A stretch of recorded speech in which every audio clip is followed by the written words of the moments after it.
Okay, that's it. We're live. I hope my microphone's working because it doesn't sound like it. And yeah, see, I put in the group chat for the podcast that we were having some technical issues. And can you hear me, JR? I can't hear you. What is going on? This is what happens when I bet these are it. Check 1, 2. How about now? Hey, yay! Huzzah, huzzah! All right, cool. All right. Don't know what happened. Somewhere between here and Anaheim, we got some gremlins. Welcome to our second post-con episode of 2023. Mm-hmm. It feels good, bro. It feels so good to be almost back to normal. I mean, and I guess. Yeah. Of course, Jared's got to flex, both literally and figuratively. We'll have some flex pulls coming here in just a little bit.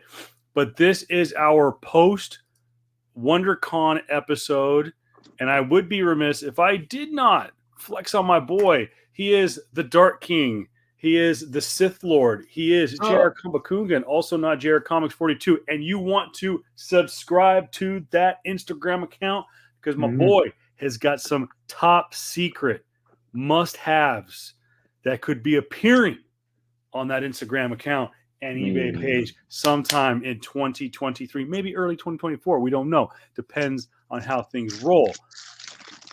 He's gonna come out. I'm thinking of actually cracking this open and probably resending it. Ooh, it's a good cover. That's one of those covers that I would. Those hip hop covers, hip hop variants are ones that I would. Yeah. I would get so creative with who I would want to sign. Like that one right there. Yeah. Obviously, I would want like Tanahashi Coates because he wrote Black Panther. Was writing Black Panther at the time. Yeah. I would want the author. I'm sorry, the artist who did that cover swipe to do that signature. I would love to have Jay-Z, and I would love. Obviously, it's not going to happen, but I would love to have had Chadwick Boseman on that cover as well. But I mean, I don't think freaking Jay-Z is ever going to do that. But like, it's crazy in the sense of like how. Oh, dude, I was trying to. I think I was talking to you about WonderCon, and of course, this is the first WonderCon of my that I'm able to walk in. Of the year, the first WonderCon of the year, I can walk on my own 2 feet, which is great. But I was, I think my first day in there was that Saturday, and I was looking for places to scope out. I saw a Miles Morales Spider-Man 1 hip hop variant of it was Nas's Rule the World, right? His record, his very first album, right? And it was Miles Morales. I'm like, I just sold mine maybe a year ago back or so. Maybe I should pick another one up, right? $200 for a raw. $200 for a raw. The hip hop variants went fucking nutso. Yeah. I mean, granted, of course, it's like we're talking about convention prices. So which you gotta figure you're gonna add about 20 to 30%. Yeah, which is it's probably gonna end up happening. It's just that dang man, like I saw a lot of variants that I saw, or hip hop variants specifically that I saw 2 years ago that I still have a lot of raw. I like some absurd prices nowadays, man. It's like they're some of them are reaching the hundreds of dollars. I'm like, what in the world is going on? Granted, again, this is probably convention prices, but aside from that, guys, how is y'all doing? Of course, even though he introduced me, I'm going to introduce my homie that we have finally got together at a convention. To my right, left, one of those things here, the one, the only Kevin Pillow, aka Voice of Reason 23. How are you doing, my guy? I am great. I got home yesterday. I tried desperately. I was thinking about cracking open an energy drink to kind of stay awake. And according to my wife, I was out. Knocked the F out, straight up Mike Tyson circa 1993, knocked out by 4 p.m., woke up at 8:30, couldn't fall back asleep until midnight.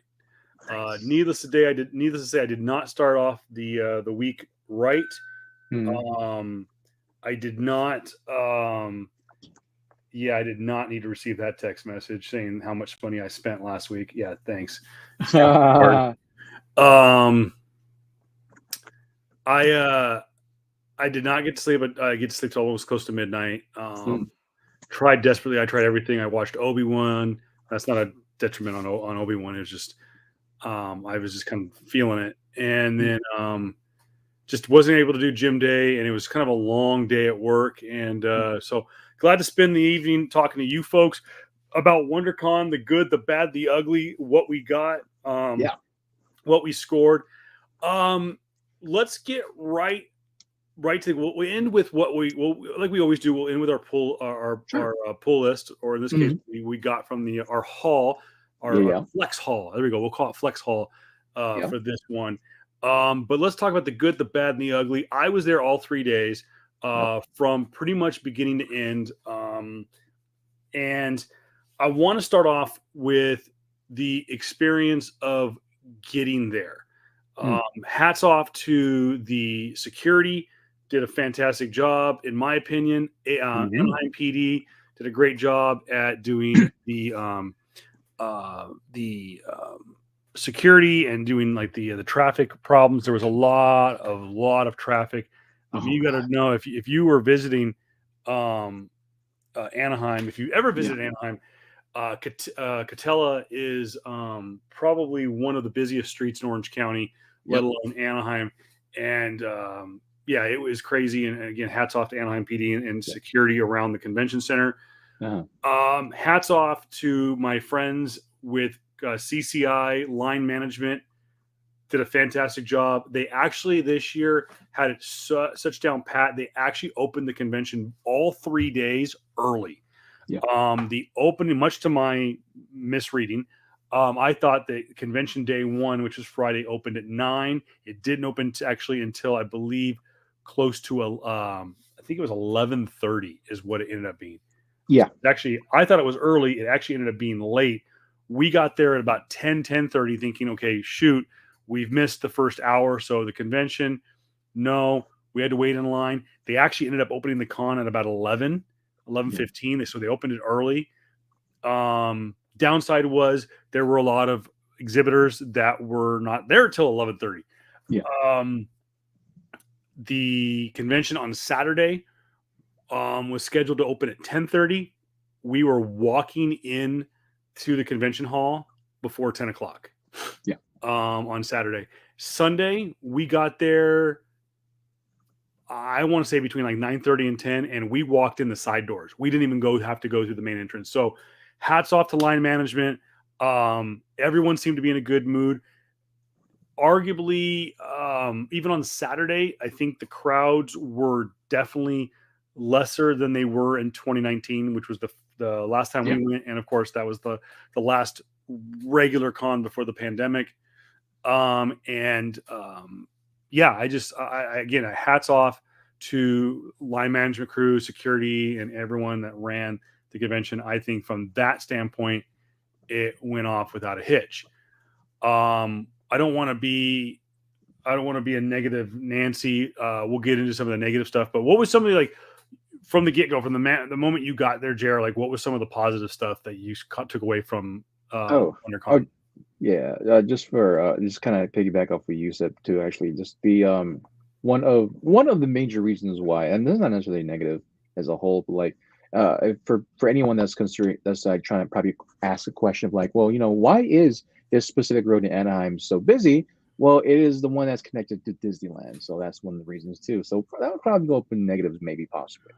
But just going to convention, I was there Saturday, Sunday. I arrived like 11 something on Saturday. Granted, it was mostly due to like traffic, right? Aside from that point, I go in, it's busy. I'll say that it was Yeah, busy. It was a good type of busy. I'm glad there's people. There's people there. There's people still using masks. Great, good on them. I just walked around. It was a great atmosphere. Great atmosphere all throughout. Right, everyone was all smiles. usually just passing people down the down aisles, whatever. You give them a nod or a smile, right? Because we pay attention to each other, whatever, right? We acknowledge each other's existence. Basically, we're cool, we're chilling, and that's aside from like usual conventions of the past, where like we're always just still very much to ourselves and like, oh, you look at me, I'm a mad doggy type of stuff, right? So overall, I think we just people like had a better time and enjoyed people's, I guess, company in a certain sense, right? Yeah, People's presence towards definitely. one another. I felt that. Other than that, man, like I was there again that Saturday. It felt chill, man. Again, I still had, even though I was walking my own 2 feet again, it my stamina wasn't up to par. Yeah, My you were pretty worn out pretty quick. Yeah, man, it's like just walking on an ankle and on a calf that's basically been wrapped up for a month and a half, or about basically a month now, right? It's been really kind of wearing on my thing. Like, dude, I spasmed my leg, my foot spasmed a couple of times just walking with you, bro. And other than that, man, that Saturday was cool, man. Well, it was really cool. Seeing the convention life again, up in full force. Got to see, who did we see that Saturday? I gotta say David Mack again. Seeing David was cool. Shout out to him. And the overall experience was fine. I didn't necessarily have to deal with lines per se, right? I just more so just like knew it was WonderCon. It was not my first rodeo. Was there? I think I'm pretty sure I was there last year for that Yeah, Sunday. you were at the return convention Yeah, last year. just for a Sunday, and just it was cool. Like the biggest thing for me was that my hotel was quite literally was basically right across the way. It was the Hilton, and so Which it's is like Hilton right there. right there, right? So I just wake up, go down, and I can literally just walk across the street, and I'm at the convention center. And so that was cool. I'd always suggested that to anybody who's trying to do convention hopping, because more so like you're gonna get tired. You're 100% you're gonna get tired, and so it's always great to go back to your spot to lay down, chill, probably decompress. If you're just done peopling for the day or for the hour, and go out and do it again. That was cool. That was chill. The experience was great. Sunday was way more chill. Uh, gotta see I gotta see my favorite people. Daniel Warren Johnson. God, that guy's awesome. That guy is freaking cool, man. That guy is chill. He's one of my favorite artists, if not my favorite artist right now, possibly overtaking Adam Hughes, and I did see him too. Yep. And yeah, I'm trying to probably get a commission from him to make a tattoo sleeve for me on this arm right here, man. So that's gonna be cool. It's funny is I've always thought that as like it was only a matter of time before JR turned one of his art buddies Yeah, into a tattoo. yeah, He's always over 100%. there. If anyone watches the video feed, if you're listening to the audio feed, probably months from now, because I'm like 3 or 4 weeks behind on So updating our audio podcast. I apologize that if you're watching it and you're wanting to know where our audio podcasts have been the last couple of weeks. I think my audio podcast delinquencies goes back to the Super Bowl almost. That's how bad I've been. But I think I'm only missing like 4 episodes. yeah, But no, positive again. It seemed like everyone that was there wanted to be there. No one was being yeah, a diva. No one was being a dick. I will say I talked to JR on the phone while he was still up in the hotel room yesterday morning after I'd met Adam Hughes, and it was the first time I'd ever met Adam Hughes, and I've walked past his booth 100 times in San Diego, and I've always been intimidated. Those who don't know Adam Hughes, he's a big guy. Literally, he's a big guy, and he's a big deal figuratively as well. yeah. And he has a intimidating look to him. He almost has, dare I say, a Wilson Fisk size aura to him. Yeah. And He has resting bitch face. I'll give him that. Like yes, that's he the has best way to describe it. he has resting bitch face, and but go ahead, continue your story. And so I'll add on. walked up to him. I talked to him, and I kind of sort of made fun of it by saying that, hey, I've always seen you in San Diego, but I've always been intimidated by you. Plus, you more often than not, you have a huge line around you, but in the few times that you're just there by yourself, I'm very intimidated by you because you are a very successful artist. You are very popular, and I'm intimidated of the fact that okay, something's got to be going on if he's just sitting there by himself and no one's talking to him. And I think it's his wife or whoever's with Yeah. him there, and she goes, "Don't worry, he only bites, or he doesn't bite. If he does, it's not that hard." Mm. Um, so they were kind of making fun of it, and she kind of had told me later that is the perception of him, that he is perceived to be kind of a megalomaniac, kind of an egomaniac. Um, it was funny when I walked up, he was talking to a guy face to face, eye to eye. When I walked up, sunglasses went on, and a different character almost came to life. And I became intimidated. I was extremely intimidated by him, but he was super cool Yeah. and was willing and ready to answer all my dumb questions. Of course, I had to ask him. For those of you who don't know, Adam Hughes, who has done amazing characters ranging from Batman to Power Girl to Supergirl to Batgirl to um, so much in between. But obviously, he's most known for his Power Girl. Yep. But what he's not known for, which is unfortunate, was a great run he did for 3 issues of Betty and Veronica. Yes, I'm Yep. talking about Betty and Veronica from Archie Comics. Mm-hmm. Betty and Veronica run back in like 2016, 2017.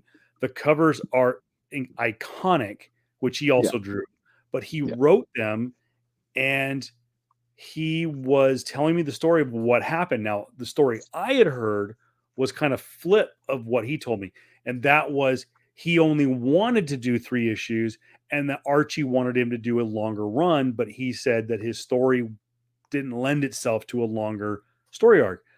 But that wasn't the case. This was like a dream come true as a writer to write and draw for Archie Comics. I mean, which is up there with, Yeah.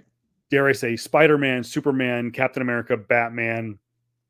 And I'm not saying like necessarily like in prowess, but I'm just saying in popularity. Archie Comics has been around for decades, Yeah. much like Superman and Batman. And he told me, he's like, I was looking forward to it. This is what I wanted. And he says he was literally in San Diego doing a panel when his editor and the producer were calling him like, oh no, we can't get a hold of him, and completely changed the script on issue number 2, took out a huge part of the story arc, and didn't tell him. Now, part of his contract, he was saying, was he had creative control, and they almost like they knew that he was on stage in San Diego and couldn't answer his phone, and they had to go to press, and they did it without his consent. And he basically said, "Fuck you, I'm out after the 3rd issue," and he was bummed Yeah. because he had a great story to tell, and it actually ended after 3 issues unresolved. And they said that it was on, and they blamed. They try to Archie tries to blame Adam Hughes over it, but they said, he goes, no, I had a huge like 10, 12 issue arc ready to tell. They ended it at 3 because they screwed up issue number 2. Mm. And so it was really neat. I love those one-on-ones with artists like him and creators like him, because you get to hear the real story. And he wasn't boisterous about it. He wasn't a dick about it. He wasn't bad mouthing Archie. It seemed like he went after one particular person who he would not name, Yeah. which was very professional of him. And he just seemed very genuinely disappointed Yeah. that he didn't get to finish that Archie run. And I do recommend the Yeah. three issue run Adam that Adam he did. Hughes is Adam Hughes is definitely when I was fucking starstruck when I freaking had it be able to talk to him and like just say like I was told him I'm a huge fan. You're one of the reasons why I got into comics in general. You know, like I because of you I can I can try to name up other artists and those art styles pinup art. Like you are for me the pinnacle of like pinup artists type of stuff, right? Yeah. And so I was talking to him all this stuff like I could and in my taking out the fanboy glasses off, right, and hearing him, and I can understand why people think that he's very hard to approach or this or that. He he gives me, and maybe this is just me freaking pulling this out of my ass. he gives me senses of like he used to be like antisocial, and Yeah, not antisocial in negative sense, but more so like can't really talk to people. Why I say this? I'm like that. Like in my core, you know, when I was younger, I was like that. I didn't want to freaking talk to people. I don't know how to talk to people, right? And just seeing the small habits, what I used to do, what he used to do, and he, of course we grew out of it. Definitely grew out of it. Like he was very much reserved and very stout and very just like attentive and like he listens to you, but like it's very I can understand that like you know when he looks at you and says nothing at all and you're talking, it feels very intimidating because I do that because I freaking do that. And sometimes I get, in order for me to get out of that mindset, right? I gotta crack a smile every now and then. I gotta like look around, nod my head, do all that stuff. These small nuances. Him, because of his art style, because of how his process goes, he just looks at you. And me recognizing that is making me more of a fan, a lot bigger than I thought I was, I guess. Because like, oh shit, that's what I used to do before too. And I see him now, my fucking hero, and this motherfucker's like me. Right? In a sense. Granted, I don't have I definitely don't have his I definitely don't have his fucking artist prowess at all. I don't have it. But like just seeing small bits of his humanity, aside from all the other shit I hear about him from other people and because of the other controversies, blah blah blah, pit miles and all that stuff, right? It's like, when do y'all have actually fucking listened to the guy and talked to him type of stuff, right? Granted, of course, this is just one conversation from me and him, man, but just having a small snippet of who he was and just saying that, yeah, I'm just a huge fan. I thank you for everything you did. He signed a couple of books. I want to talk to him more. There's people waiting in line, all that stuff. And like, man, if he wasn't constricted to the time he had at WonderCon, I was like an hour and a half. He was there for a total, I think, like 3 or 4 hours, right? An hour and a half would be like him signing. Another hour would be him doing sketches. Then the last hour would be him doing signings again. Then he's gone. And so if there was a little bit more time, we're like, yo, I just wanted to talk to the guy when I came back. But granted, like you just been busy. Just hearing Adam and seeing him, just dude, it was freaking cool. It was yeah. freaking cool. It was freaking cool. I just like hats off to that guy. I told him like, oh, I can't believe you made it out to the West Coast in so long, type of thing. Thank you very much. Hope I see you again. All this stuff. He's like just very, he was very like soft spoken for me. Like, Yeah. thank you. Yeah, thank you very much. Like, yeah, thank you for having me. You know, all this stuff, all that stuff. I'm like, yo, cool. But other than that, man, just yeah. Uh, there's a lot more stuff I can say about Adam, which will probably go out to more of the swag bag type of stuff. We But will get to the we'll get to that.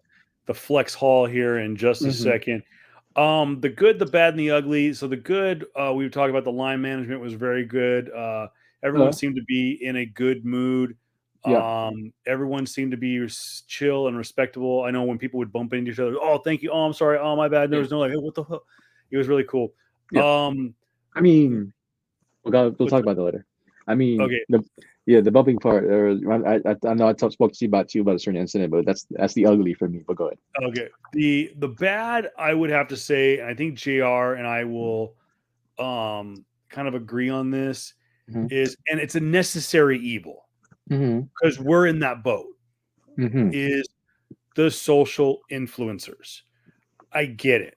Everyone nowadays has one of these, has a microphone, has a podcast, but it seems to have grown exponentially, and it just has kind of almost got out of control. 100%. Thankfully, from what I 100%. noticed, most of it took place outside and was mostly geared towards the cosplayers. Mm. It was very difficult for me to maneuver getting through the front quad, up Yeah. by the amphitheater, or I'm sorry, by the arena, Yeah. which is right on Catella.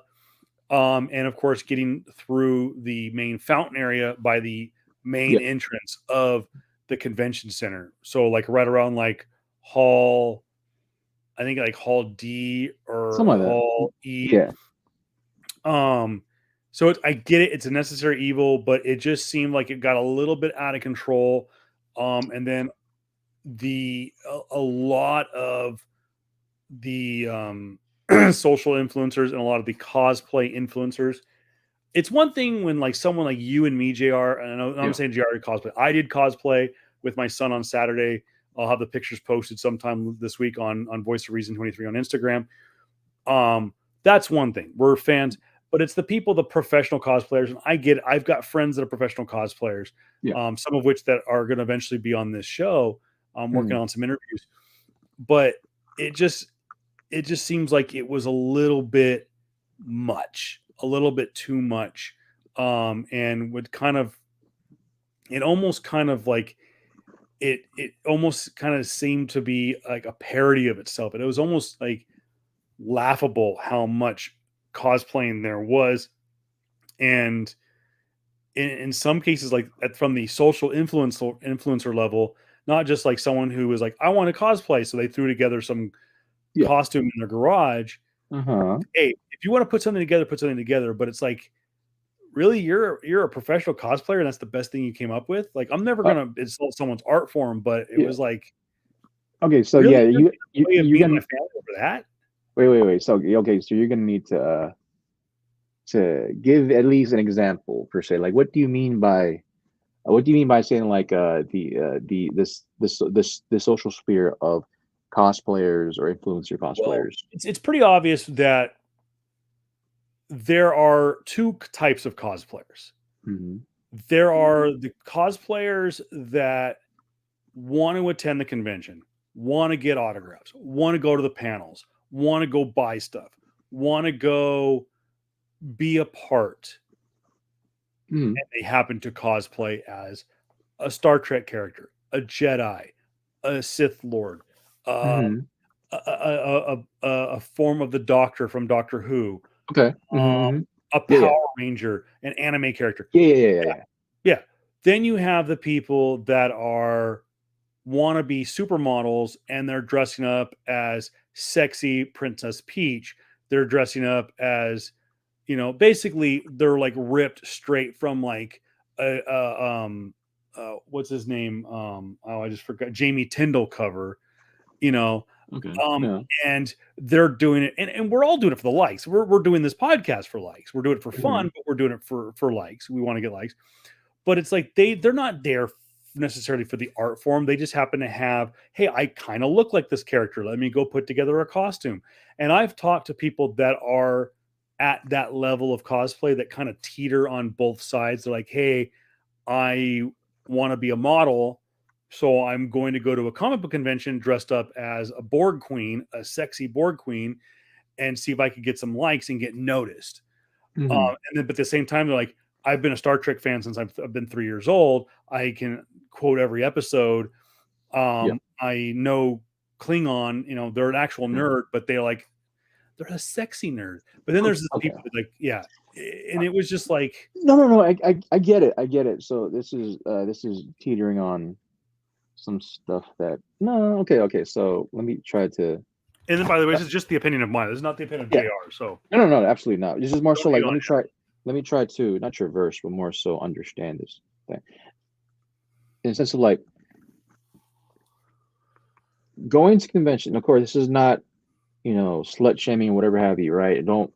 No, all that crap. Not like nothing like that. There's nothing like that. It's just more so like, and of course, this is like, I guess this is a level of certain gatekeeping, but it's like one of those things where like, uh, it's interesting. It's one of those things where like for me specifically, if you play, for me, if you play D&D, right? The best comparison for me right now at this moment I can think of is this: if you play D&D for a very very very long time, which I have on and off through the years, right, through going through multiple campaigns, all that stuff, right, and then but just as of late, D&D got really super freaking hot, Mhm. really really hot in the last like maybe 3 4 years. Is of course in accordance to like one of the biggest streaming shows out right now, Critical Role. Awesome. I'm a critter myself. I took a I've a lot of people, well, I saw a lot of critters out in WonderCon, all that stuff, right? I asked them for pictures, people for their cosplaying. That right there is for the love of it. My concern, or my concern, not my concern, but more so just my understanding is like, it's like when people come out in cosplay and they're on something that's really hot right now, and they put a lack of effort into what they wear, right? And or like they put like an effort in what they're basically trying to cosplay as, right? But be the sexier version of that. A la like I think also maybe a better comparison is Harley Quinn.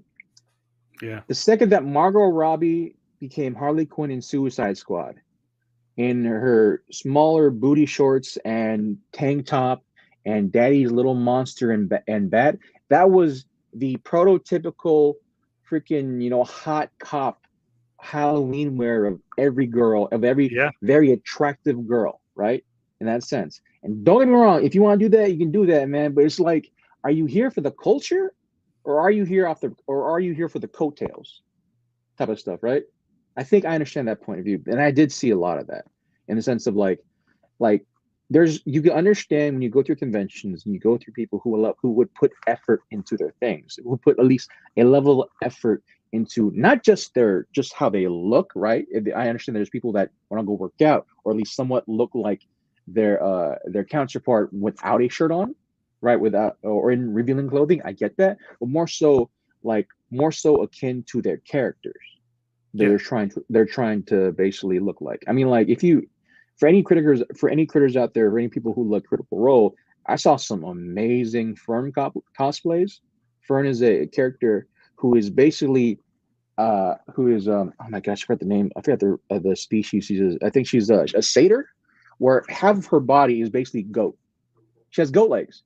Hmm. And this person who cosplayed her she had fur legs, dude, hooves and everything. That is there for the freaking culture. Oh yeah. And so like that right there is like, all right, cool, effort, right? And so it's I'm not I'm and again, this is not me trying to downplay people who did come in, right? We did see who are basically fans who put those onesies of like like Iron Man shirts or Iron Man suits, right? But it's a onesie, like Yeah. spandex onesie. Hey, that's cool, man. If you wanted to be there for fun, hey man, I'm not rocking you or anything. But to more so to Kevin's point, those people who push people out of the way, right? Hey, I'm taking a shot here. Hey, I'm cosplaying somebody, and it's very revealing clothing. Entitlement. Entitlement is the word I think we're looking for here, in the sense of like, yo, like you're doing the less for the most type of stuff. Yeah. And don't get me wrong, I'm a warm-blooded male, and I can appreciate a woman's sexuality, Mm. and I this is why this show is not made for children. Even my wife was like, "Did you I see?" mean, I think you were with. I don't know if you were walking I with us or not, but mean, there was someone that was dressed, and she almost looked like Elvira. Let's just put it that way. okay. And even my wife went, "Did you see that?" I'm like, No, not that." bro, I was gonna say this too, but I didn't want to bring it up. Like I think it was you, me, your son, we were walking together, right? We were moving down an aisle, and there was we were moving down those aisles were like I forgot where it was the artist booths, right? Art gallery, but it was one of the cosplayers, right? But I don't think it was her booth, but like, and she was facing behind it. She was she her back was facing towards us, right? And the table was pretty low, right? She had a bare her bare ass was basically out there, Oh right? yeah, I know exactly when it was over Yeah, by. I know where it's at. Yeah, she was talking to her friends, and no, like, hey man, if you want to do that. But like, we got literal kids yeah. walking down the aisle, right? And her bare ass is out there for people to see. If you want to do that, I'm not trying to shame you, man, but like, No, it's like, yo, you man, have to know the I don't. time and a place. Yeah, it's like, yo, man, we got like 10 and 11-year-olds, bro, or even younger than that. Like, I get it. I get it. You're trying to make it. And I'm all for women empowerment, and Yeah. everyone's like, oh well, Yeah. you're what's the word, other buzzword that they've said nowadays is that You what? um You're slut shaming? oh You're body shaming? no, not even about body shaming. It's that I'm judging her based on her looks, Yeah. judging a woman based on her. That's not the case, man. I wouldn't know this woman, right? But at the No. same time, it's like it's also like in the sense of like it's like you take a quick glance, you notice, and like, oh shit, my bad, right? And that was just me. I don't know about And the by other the way, 100 people behind me, too. and I will say this: I know exactly which booth the JR is talking about, and I Yeah, did see the same person earlier in the day. yeah, And it brings me to another point, and we've said this in our preview videos when we tell people when it comes to dealing with cosplayers, and we'll segue to this point is be respectful yeah, because I 100%. am a warm-blooded male. I Mhm. enjoy the look of the female form Yeah, when it's respectful and I and I'm not like I'm like not my yeah. tongue hanging out, but I'll be like, dude, that's a good-looking girl right there. That's a great. There's a great It's Jessica Rabbits. I saw like 2 or 3 Jessica I did Rabbits. see that one too. Yeah, There there was. was much to the chagrin of Jr. There was a great Ray. Um, there I know. was Yeah, yeah. there was a good-looking girl who was dressed up as Cal Castus, who Jared never got to meet. I never got to see Um, that. I wanted to see that. uh, Like, and again. But before there you were go any 2 further, really good forms yeah, of Cal Castus that were yeah. there. Star Wars was the hot button. Oh, absolutely. We got to put our pictures on our Yeah, Instagram. But we like, will have some Instagram pictures of Jr. my and my the crew. last point of this before we stay on is this, yo. Well, I understand. We understand. Well, okay. Let me just talk from my point of view. I understand, right? I can't speak for you.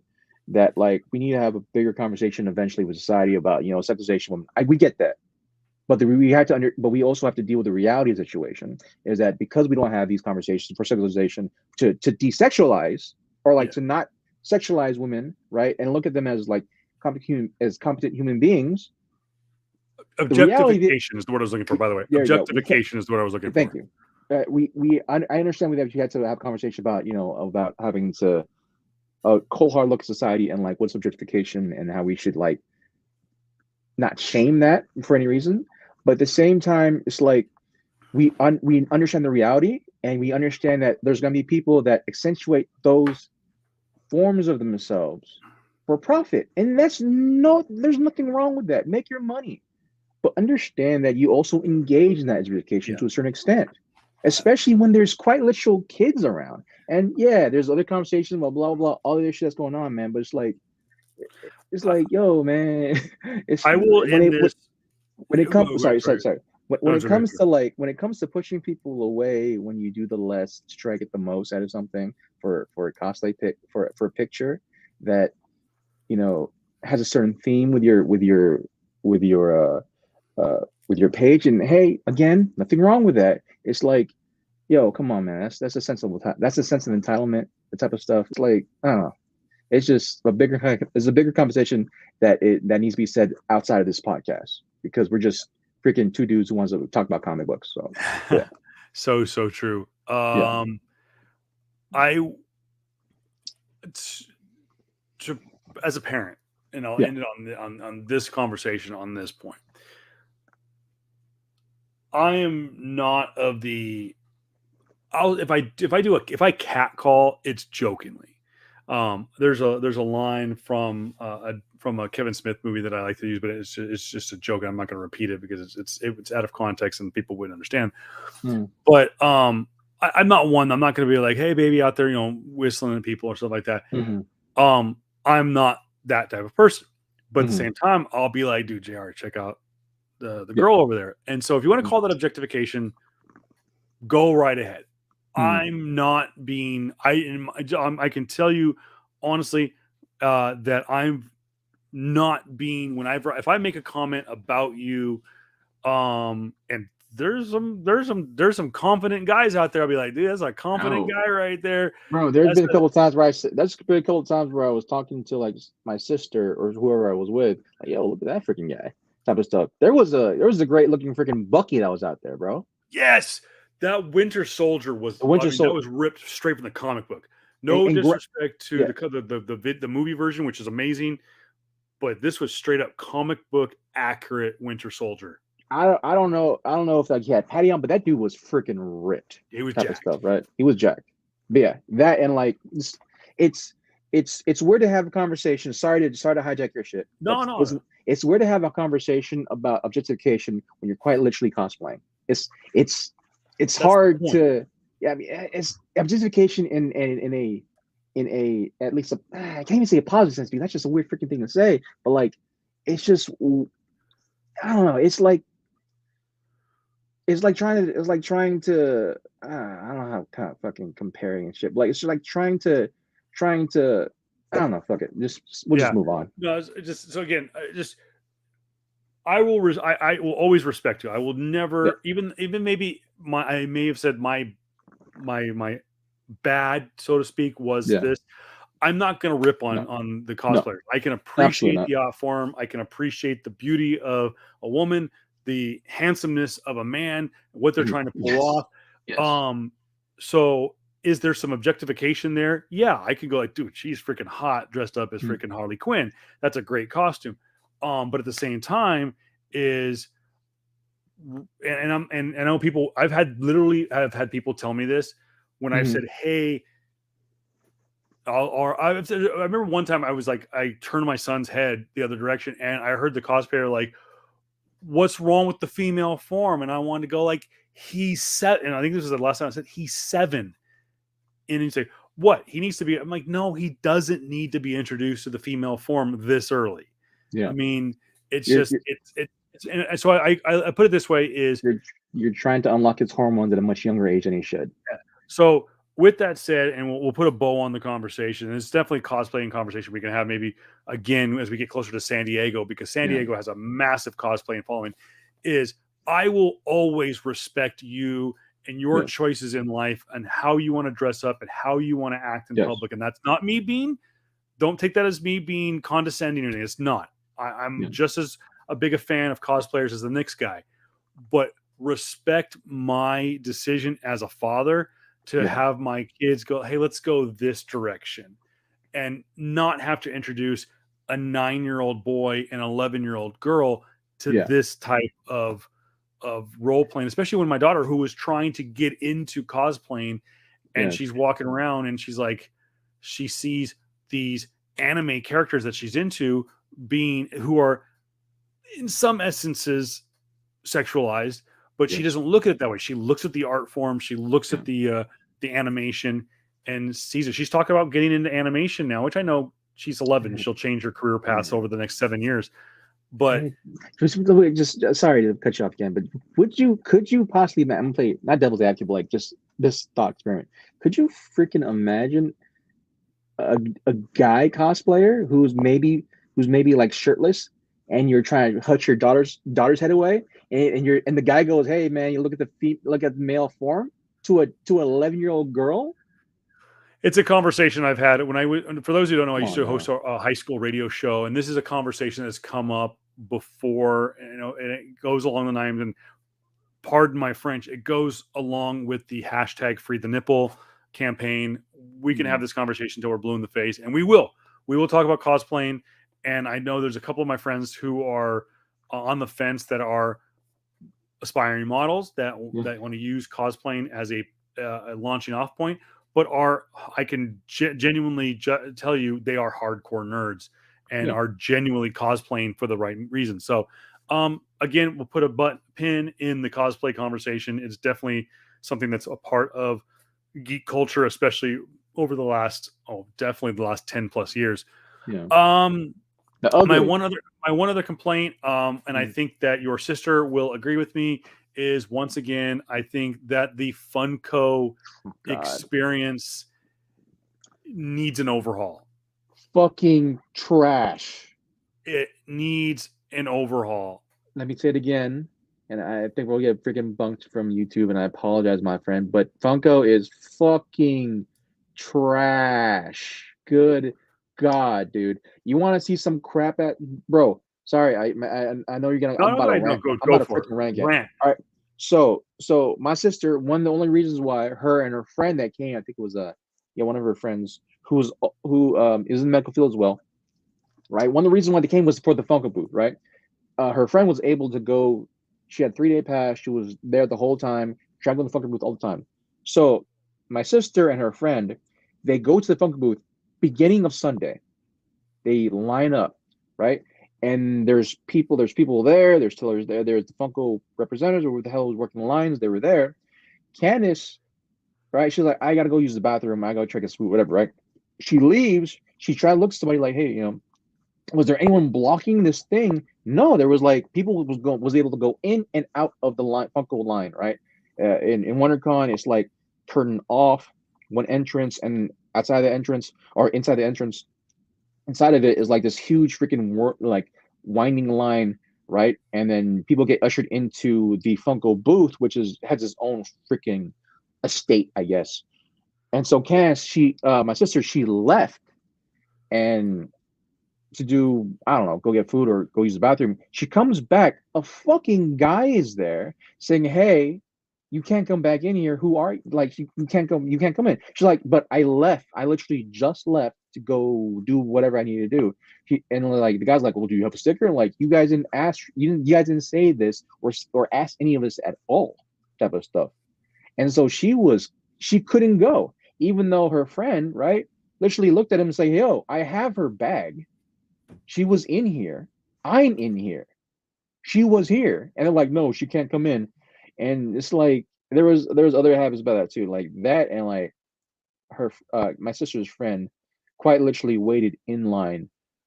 They went there at 10 a.m. I think that's when the whole event started, right? Yeah. You saw me at CGC at 2, I think.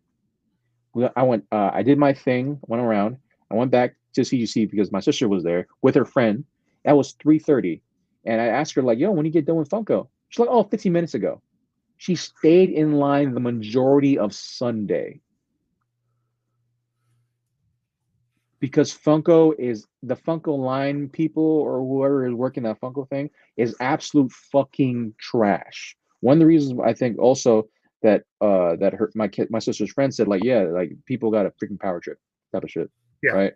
They were started like giving out stickers like, oh, you can come in and out if you have a sticker or this, right, which to give out. It's like yo, we went back like around I think 12 or 1. We went back there to give my sister's friend some food because she wanted like a pretzel or something. She comes to the front. My sister hands her the food, and you see her just like you see my sister's friend just like, yeah, she's finally giving me food because I can't get out of freaking line, or like, I can't get out of here because if I do, I get kicked the frick out because you bastards, right? She started being a Karen in front of them, and so it's like this whole thing is like, dude, like my sister just wasted 2 hours of her life, basically needed to go take a piss when no one said anything. When she comes back, now y'all got courage? Really? Really? Oh, dude, that shit irritated me, bro. And my sister's like, "Yo, she told her friend like, you can leave, man. You don't need to go anywhere." And her friend's like, "Nah, at the principal now, I have to stay. At the principal now, I have to stay." And so yeah, Funko was trash, bro. But go ahead. And my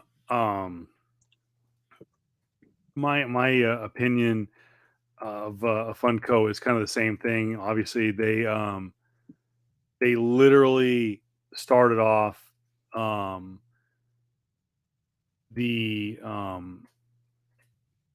the weekend with like the worst possible news, and that was for those who don't know, they acquired a company last year called Mondo for $14 million, and effective Friday afternoon, they have shut it down and have fired all of the employees that were hired by Mondo. Mondo, this according to Daily Variety, less than a year after acquiring high-end collectibles brand Mondo, has wound down Mondo's current movie poster business and let go several employees, including Mondo co-founders Mitch Putman and Rob Jones.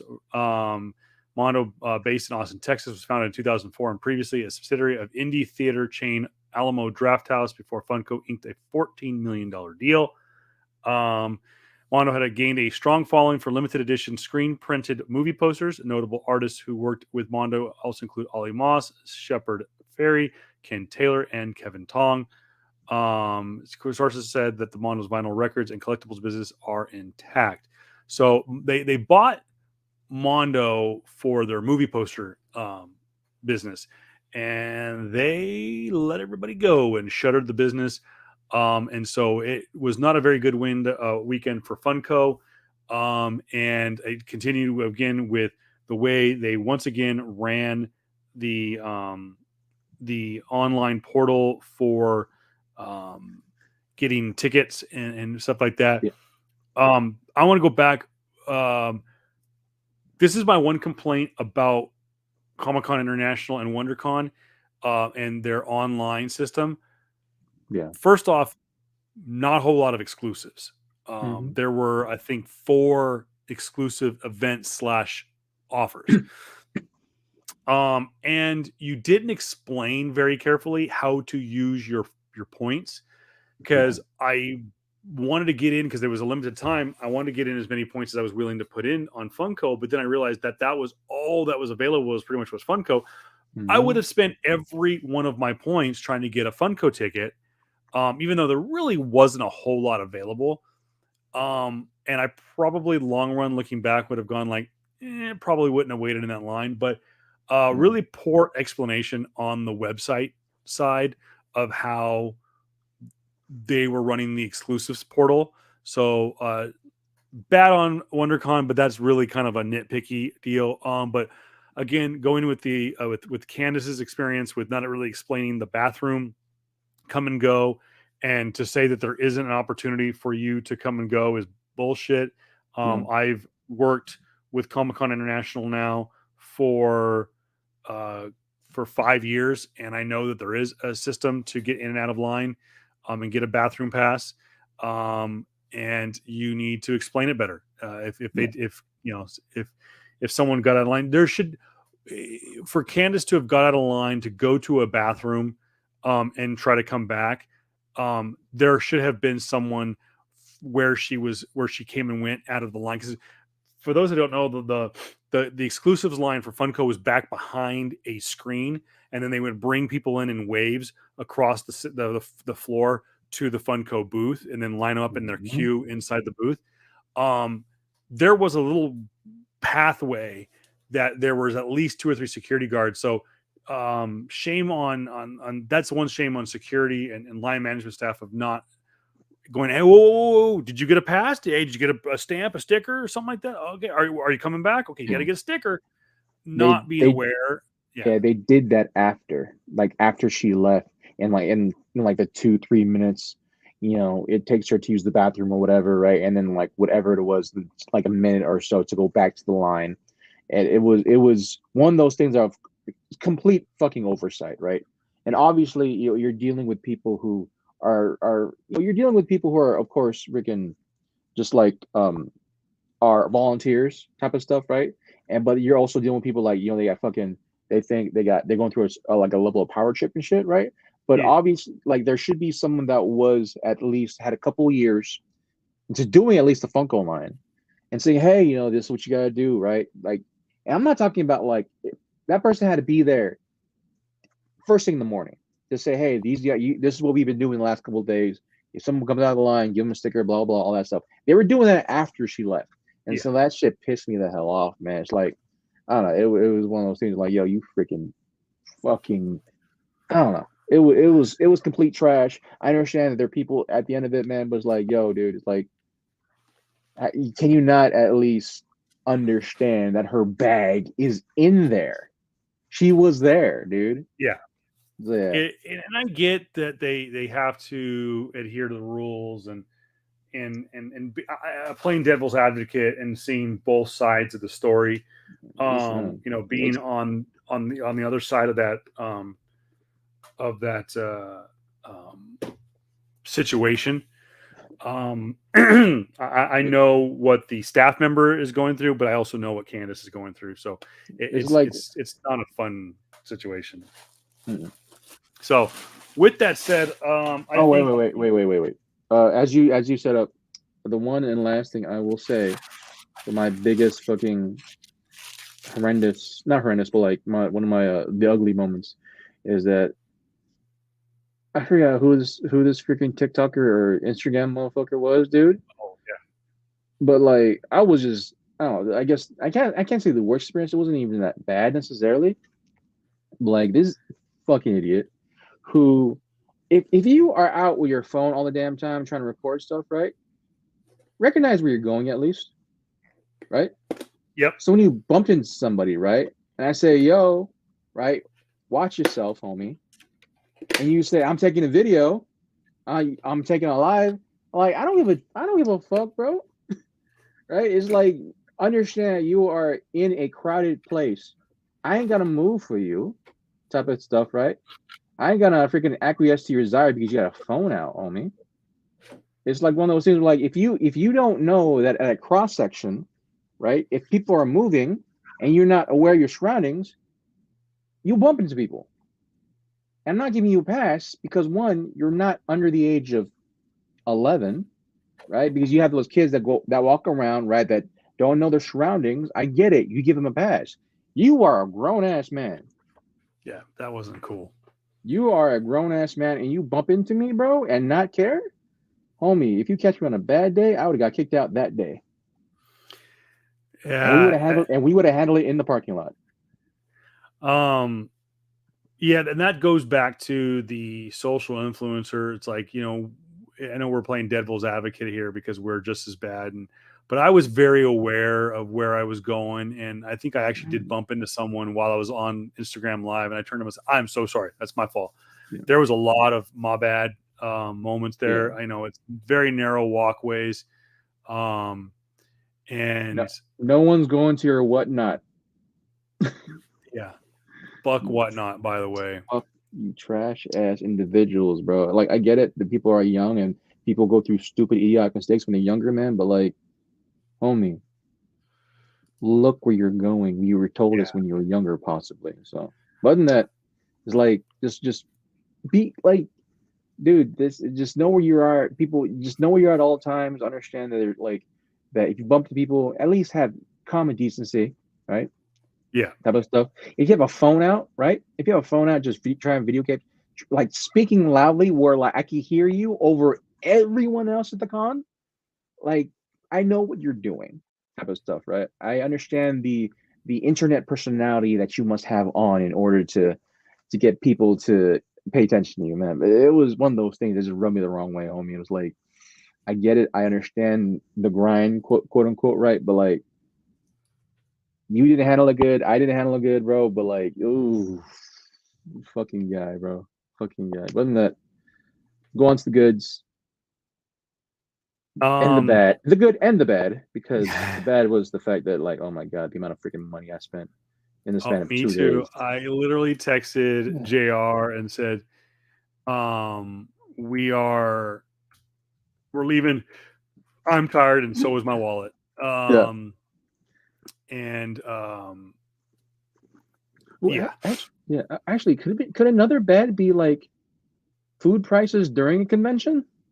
Yeah, Good that God, was pretty bad. I bought two slices of pizza, some like a meatball and a drink. It cost me like $26. Like, what the hell? It was freaking ridiculous. Bro.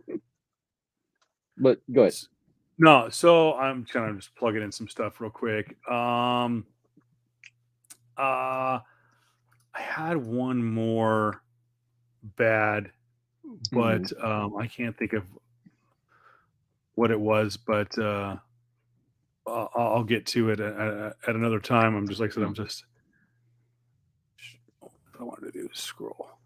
As you are doing that, I think let me give you some time. As you are doing that, one of the very first purchases at the convention, quite literally, and I went against my own advice. You know, like I said before, the advice we gave you pre WonderCon was that basically, hey, you know, don't blow your wad in the first 10 minutes of WonderCon, right? Look around, guys, look around, people, and you know, see, just go out some place that you might want to go to. If you think that it's a specific item on your to get list, right? Make note of it, or if it's really much, or if it's really that bad per se, or you think that you can't, you know, not live without, but you more so can't, you don't expect it to be there the next hour or so. I get it, understand. Me, in the first, quite literally, like 5, 10, maybe 20 minutes tops per se, entering the WonderCon from the entrance zone into I guess the merchandise aisle, I saw an amazing D&D dice provider. Oh yeah, I guess. Dice provider. Yeah. So they're called Kraken, I think it was called. Kraken dice, right? It's just one of them. I bought a 12 piece, oh no, 14 piece dice set, which they're all. This is actually made of wood. This is the one actually made of wood. They're all obsidian, not obsidian. This is a slate, I think. Awesome, 14 pieces, large one, and then I bought a bigger one. This oversized freaking obsidian. This is actually obsidian cut. This is stone. I went back to their website. And Okay, because thankfully, it's not wood. it's not wood. No, but thankfully, these guys are actually these. When we talked about con prices, right? I thought this would be expensive. No, in comparison to their website, these were cheaper. I went to the website. I paid I think $70 total for this and the dice at the convention center. Their website, I just went to it because I wanted to find the specific one. Is an obsidian cut 40 millimeter or 40 mm, whatever it's called, 20-sided die for I think $90 on the website, sold out. I bought this there, $50, right? It's gonna sound, people aren't gonna care, right? But I'm a freaking nerd for D&D shit, and I bought this, bro. It's $50 and a 14-piece set right here. I just saw on their website, like going for $30, and I bought it for like 20. So combined, I pay like $70, 70 something, and with tax, bro. I'm like, that's the first one, sweet, awesome. So yeah, that was my first things. You have anything? Well, as I said, I'm kind of plugging some stuff in. So be looking. By the way, the con season is full fledged. There's the con season schedule going on in and around Southern California. Some of the major events, and we'll add some more as they become available. We sit there, we shit on on Funko, and your boy bought a Funko, and I will say there were some booths out there. Be aware of the price. Know what the market value is on 100%. pops. 100%. And I thought this one wasn't half bad. This is something I've wanted for a while. It is Penny, played by Kaylee Cuoco from The Big Bang Theory. It is Gamer Penny. Is when she went down the rabbit hole playing in World of Warcraft. That is a Cheeto in her hair. Gamer mic, laptop. Hasn't slept in 3 days. Got the disgusting sweaty clothes and gym shorts. I will be opening this, despite the fact that I paid $20 for it, but that's not bad. It came in this cool little plastic thing. But I'm still gonna open it. Seen some absurd prices on Funko over there, bro. I wanted those. I wanted that Ahsoka Tano one. I just couldn't pull the trigger on it. Now, I know I'm going to get made fun of about this, but I know one man's going to have my back. And by the way, a special shout out to our boy Atner for hooking a brother up with some lodging this past weekend. He really helped out me and my family in a pinch. But him and I will agree on this. This is not a purse. This is a manly backpack right here. This is a con exclusive from WonderCon, a Moon Knight. This is a Loungefly backpack by Funko. There it is, the Loungefly Moon Knight, Marvel Studios Moon Knight logo. I mean, the Loungefly logo actually is not on the outside, but they've got the moon there. I'm gonna say this, my guy, and this is not a knock on you. If anybody trying to roast my dude here, right, and you're a masculine individual, I'll say that, right, or a male, right, that would try to roast my guy here, but at the same time think that, like, not Balenciagas, but like what's the famous name brand of like a high designer leather? Oh, the Louis Vuitton. We have Louis Vuittons that look exactly like that, right? Yeah, but like and I'd rock Louis Vuitton. Yeah, right. And so it's like we've had dudes that wear this exact same size of that backpack, but it just says Louis Vuitton on it. I think it's all cool. So like I ain't trying to hear anything. The only thing I'll probably say to me, dude, is that it just reminds you not more so Moon Knight, but more so Sailor Moon, just a little bit. A little bit. I'll give you that. Yeah, but like, hey man, nothing wrong with that. Not wrong with that at all, man. And I hope not to go down that rabbit hole, but I almost bought the Ahsoka Tano Disney Loungefly backpack that they had at one of the side booths next to T Turtle. Which, by the way, shout out to T Turtle. They always kill it with the pop culture T-shirts. Go to over to. They're not a sponsor.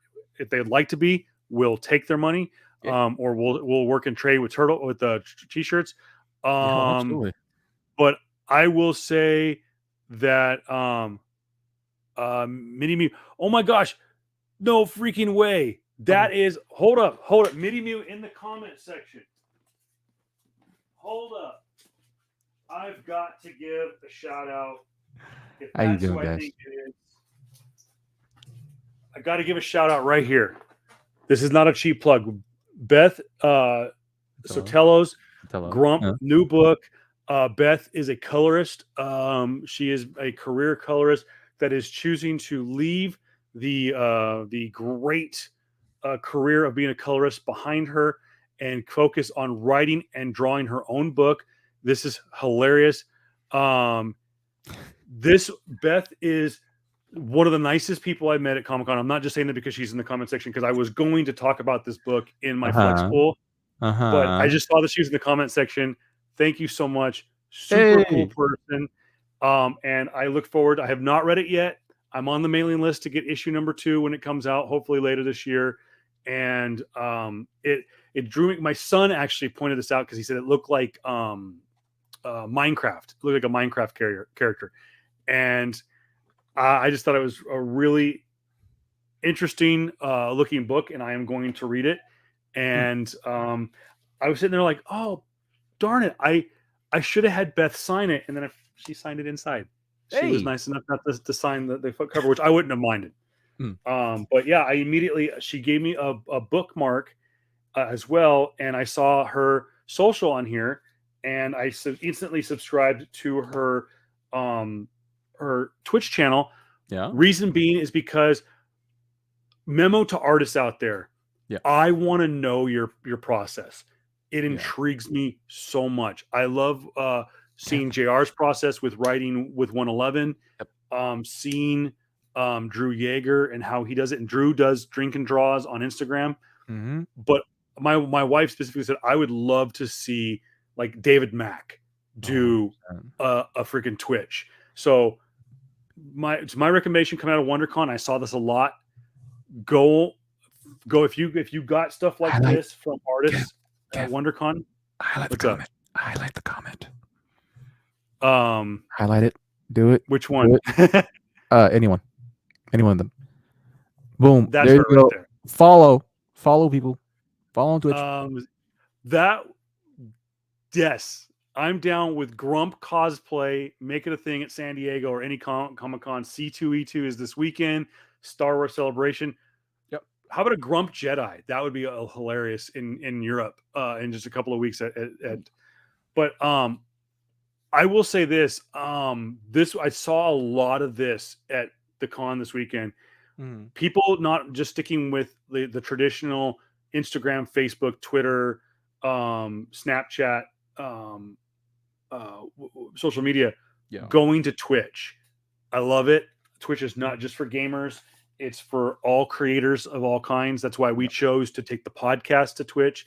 And I really recommend if you go out there, if you like a special artist, look and see if they've got a Twitch channel. Again, David Mack, if you're listening, would love to see you join Twitch because you'd have 2 instant followers. Oh my gosh, bro. It's like one of those times where like Jim Lee just pops in every once in a blue moon, right? And he gets like thousands of viewers just to see him do a sketch of like Batman and just sell it for like whatever how much money, dude. Yeah, man, that would be awesome. But yeah, shout out to everybody here. Shout out to my boy Atner who's on YouTube right now. This is he was talking about the bag that you got earlier for the Moon Knight / Sailor Moon.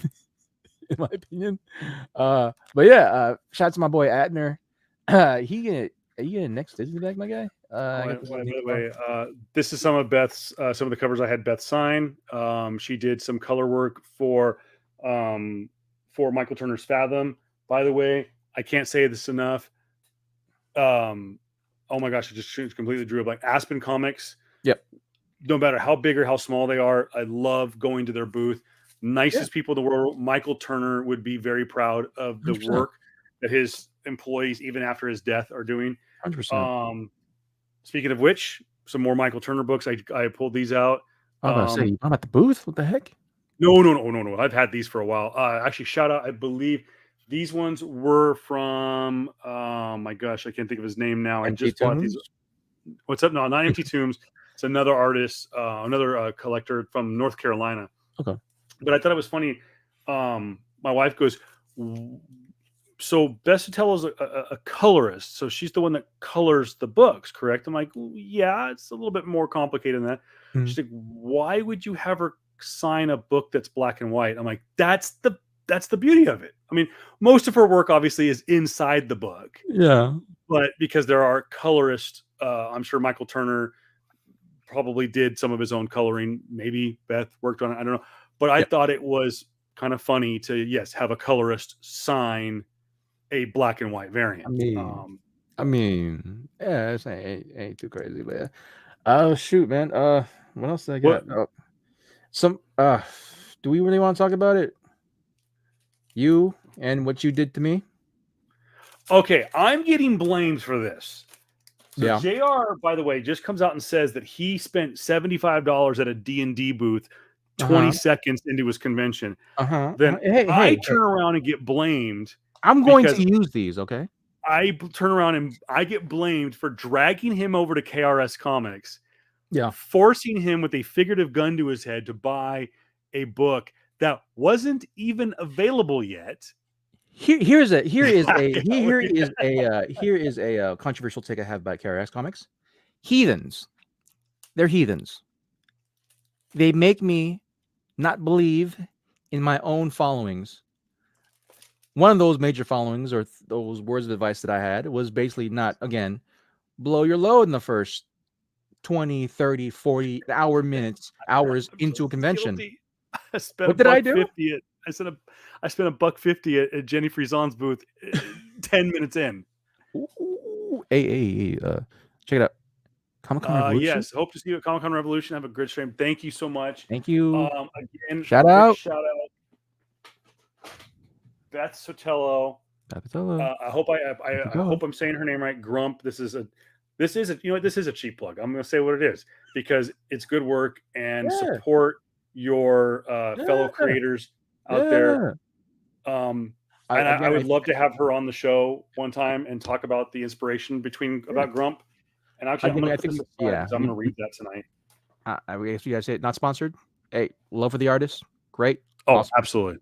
Not sponsored. Midi Mew on Midi Mew on Twitch. Yep. Hold on, I'll give her a shout out. I'm all for that. Midi Mew on reacting Twitch, age right now, Instagram, bro. Twitter. Beth Sotelo on Facebook. Show it to the camera. Show it to the camera. For those of us who are looking, who are watching, and scan the QR code right there. Scan it. QR code. All right, perfect, man. There you go. Get all the information. America's finally catching up the rest of the world by using QR codes nowadays. Oh, you are very welcome, by the way. Thank you. But yeah, okay. So going back onto my story of how KRS Comics are a bunch of freaking heathens that make me lose my faith in what I say and do. Quite literally the first freaking 2 minutes of me going there and meeting me and just like seeing their exclusives, right? I think before, right, we talked about like who was the artist? Is it Tim Cook? No, what was his name? I forgot. Jack something. Mike Cook? No, Jack. His name was Jack. Right, and so I think we had this conversation before about how I'm getting sick and tired of like all these bot purchases online and how they're now slowly encroaching to like comic book collecting, because like these covers right here, I have the regular cover of Action Comics, 1051 again. Will Jack. Thank you. 1051. This is the regular cover. I bought 2 of them, and the quote unquote version cover, right? That is seen online, which this cover has, right, is a longer version. This is Warren Lowe, I think. Yeah, this is Warren Lowe's cover, and this is supposed to be like somewhat of a second piece to what he did with not Warren Lowe. Yeah, Warren Lowe. Shoot, who was the artist that did Power Girl 23? You know, that my cover that I have, right? Will Jack, yeah.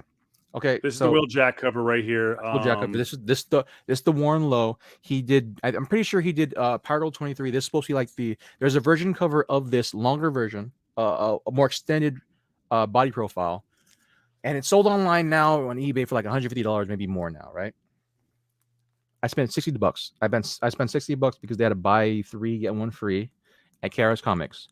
I go and see, or no, this freaking guy, right, shows me, hey Jay, look at this cover. Go back to the cover. Go back to the Action Comics, right? He showed me version cover. Go to the version cover. Audio listeners, apologize. You probably have no clue what we're talking about.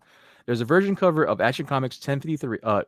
I'm trying to find it where it's just by itself. There you go. There you go. It's There's a version cover from KR's Comics of Action Comics 1053 by Will Jack, exclusive for KRS. Right.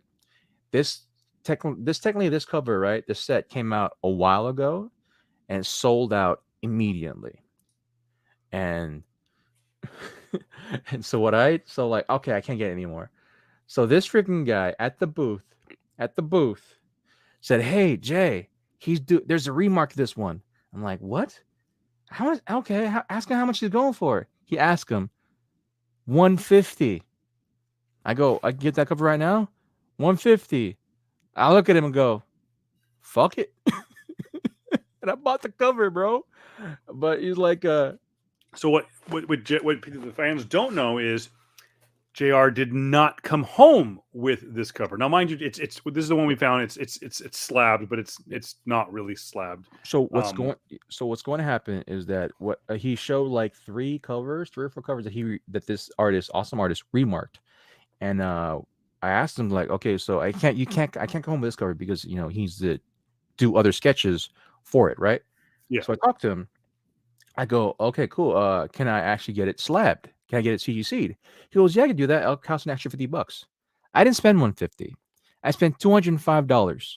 Add that to the $60 from the booth KRS. I spent $265 in one freaking booth within the hour of me entering the convention. That means I spent what? Freaking $285, $280 or so in the first hour at my boy Adner on YouTube, and your wise words, JR, as your friend, but as your bro, at what the hell am I doing? Adner, what the hell am I doing? Not listening to yourself instead of listening to your co-host. Oh, I'm listening to you, and I shouldn't.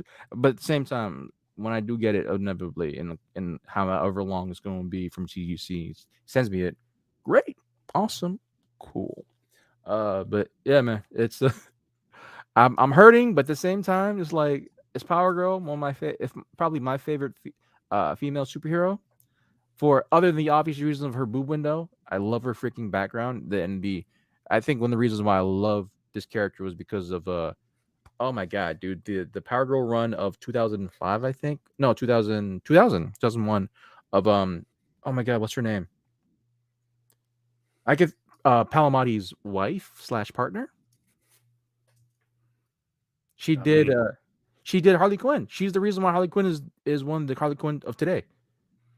Amanda Connor and oh, okay, yeah. So like that so Amanda Connor's run of Power Girl and her dude with inevitably again with Harley Quinn and Poison Ivy and all those characters was the reason why I freaking love her.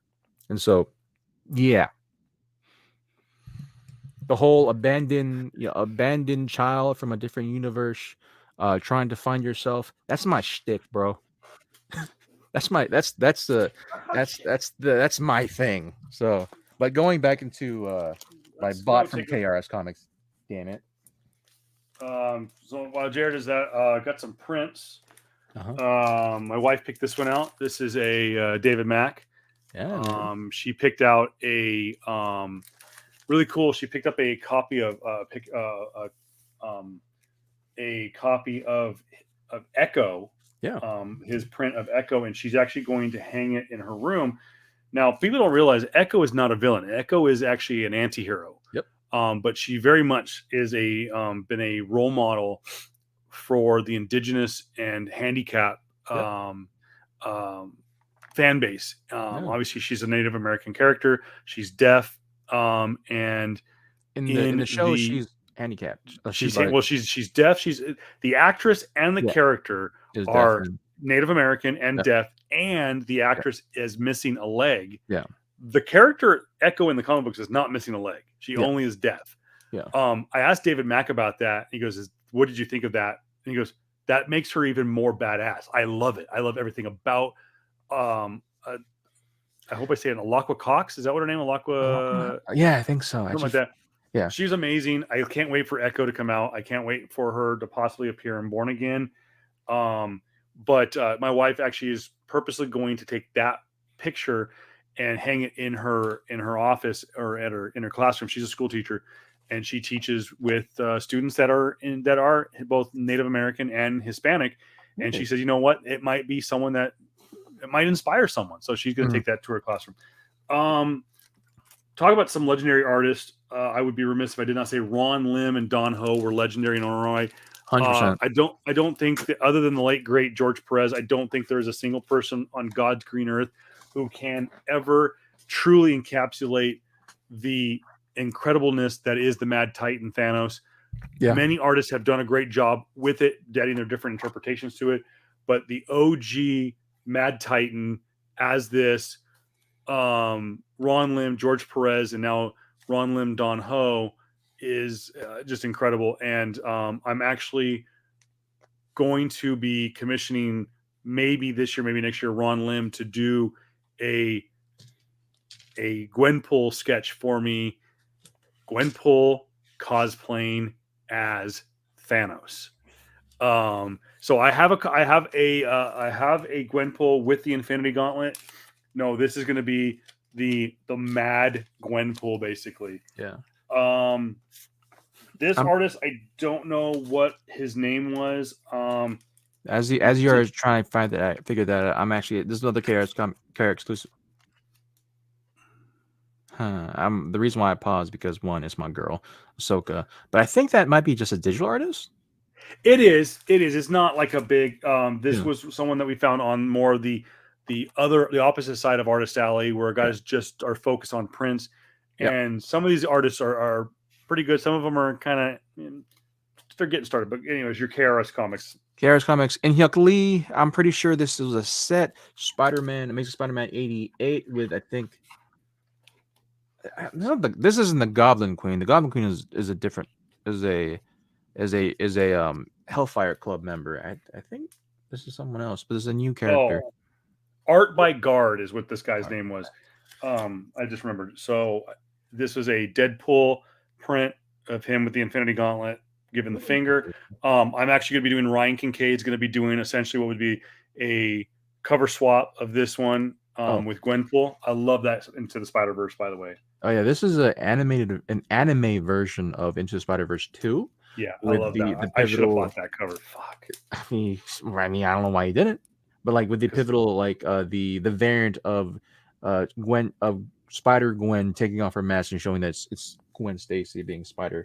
Another digital artist, Lian Huing. I apologize. I'm not trying to whitewash it or anything, but the last name is Huynh. I believe it's Japanese. I don't want to assume, but no, let me see it again. Let me see. But this is Hyun. That's Korean. Oh, I apologize. I sincerely do. I love Psylocke. She's been one of my favorite comic book characters for a long time, and I was trying to find a lot of digital print. I was trying to find the Jenny Frison cover that she did. This was another digital artist that unfortunately was not able to attend, but I did another print of Ahsoka Tano. Just, I'm going to be decorating my office with some different prints here.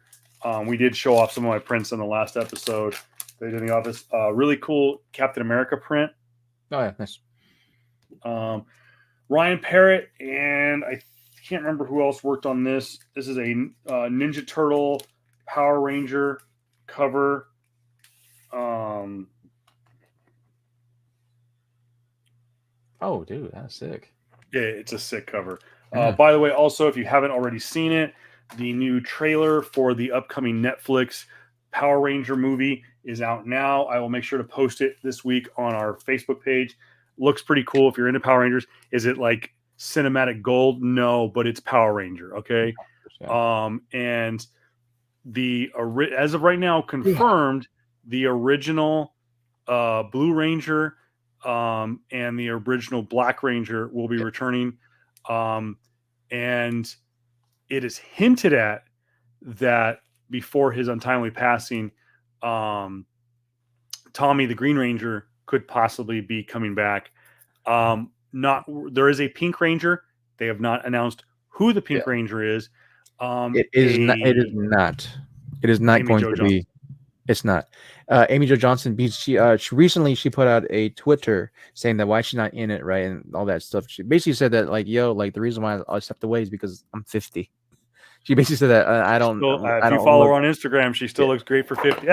She's like, I don't fit great in spandex anymore, and I don't want to do that. Like, hey, it's again personal choice. She's already given enough. She gave it all, and everyone they gave enough to themselves and their time to the amazing franchise that is Power Rangers. But yeah, so perfect timing with Flash coming out, Batman 89. This is from the Batman 89 run on DC. This is Joe Quinones cover, who was a special guest.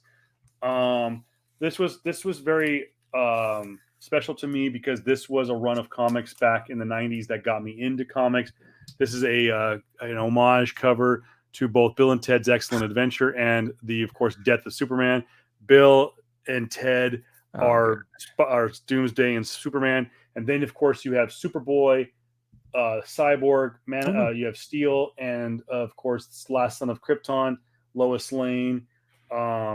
And again, a Joe Quinones cover.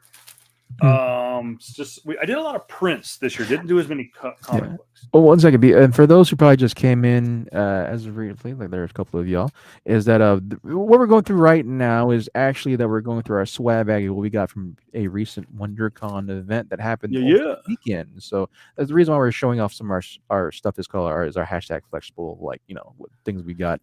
And a shout out to I apologize if I butcher your name, my guy, but El Unguido?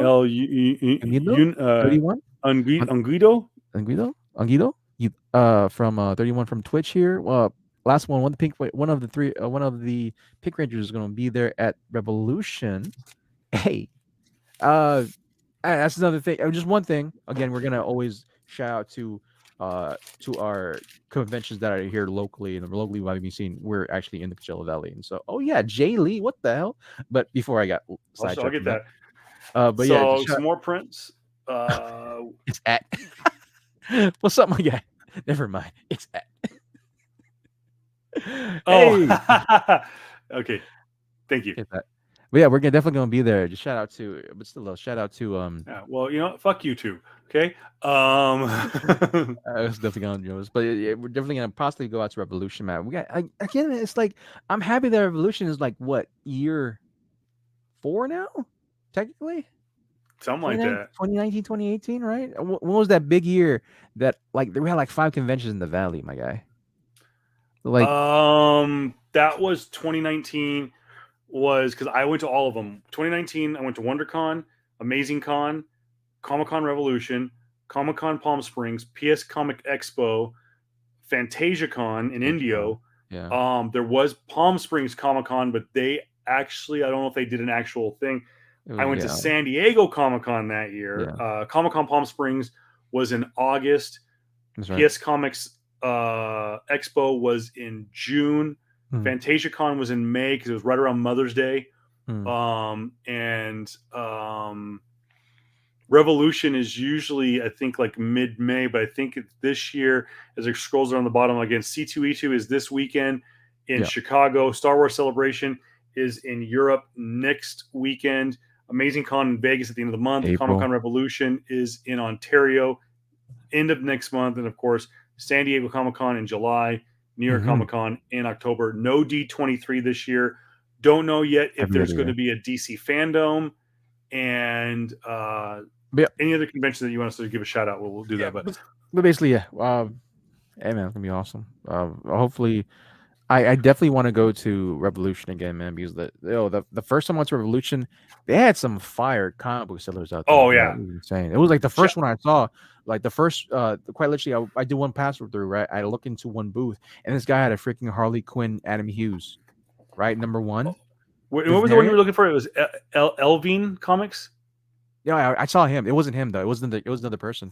I know, And but I would say we were looking for Elvine Comics. yeah, We walked past it like 3 times. I saw him the last day too. I was so pissed. He was swapped, bro. And like he had a couple stuff. Oh, Jaylee again. Yeah, so Sadly, the times I went to his booth, he wasn't there. yeah, he was very hit or miss. Yeah. This was a cool cover because it's very reminiscent of like old school Jim Lee. 100%. You But definitely see again, a lot it's of Jay that. Lee. And he was super cool. I was very impressed with him. Got the Queen of Diamonds cover. That was Catwoman. What? That was Yeah, Catwoman. I don't know what the issue was, but it was Catwoman. And it was Selena Kyle down and Catwoman. yeah. Then of course, Luis Lobos, Villalobos, is what his name was, from KRS Comics. Oh, yeah. Got his Poison yeah. Ivy. Yeah. Bro, I wanted to go back and buy more prints, bro, but like, but that last day with the amount of money I spent and like I had to put down a deposit for the hotel room, it was like, well, I can't buy anything. And this had very much. This one had a very Adam Hughes feel to it. That's why I really liked it. And this had kind of a Joshua Middleton kind of feel to it. Yeah, that's what kind of spoke to me. But shout out to Lobos, great artist at the KRS Comics booth. I think you can help me out here because I talked about. I got these two comics at a very well known. I just forgot the name of the California booth. Comics. California Comics. California Comics. It's the guys that we went to. Yeah, it's the one that had all the stuff that's up top. Yeah. Like you kind of go in like the cage. Yeah.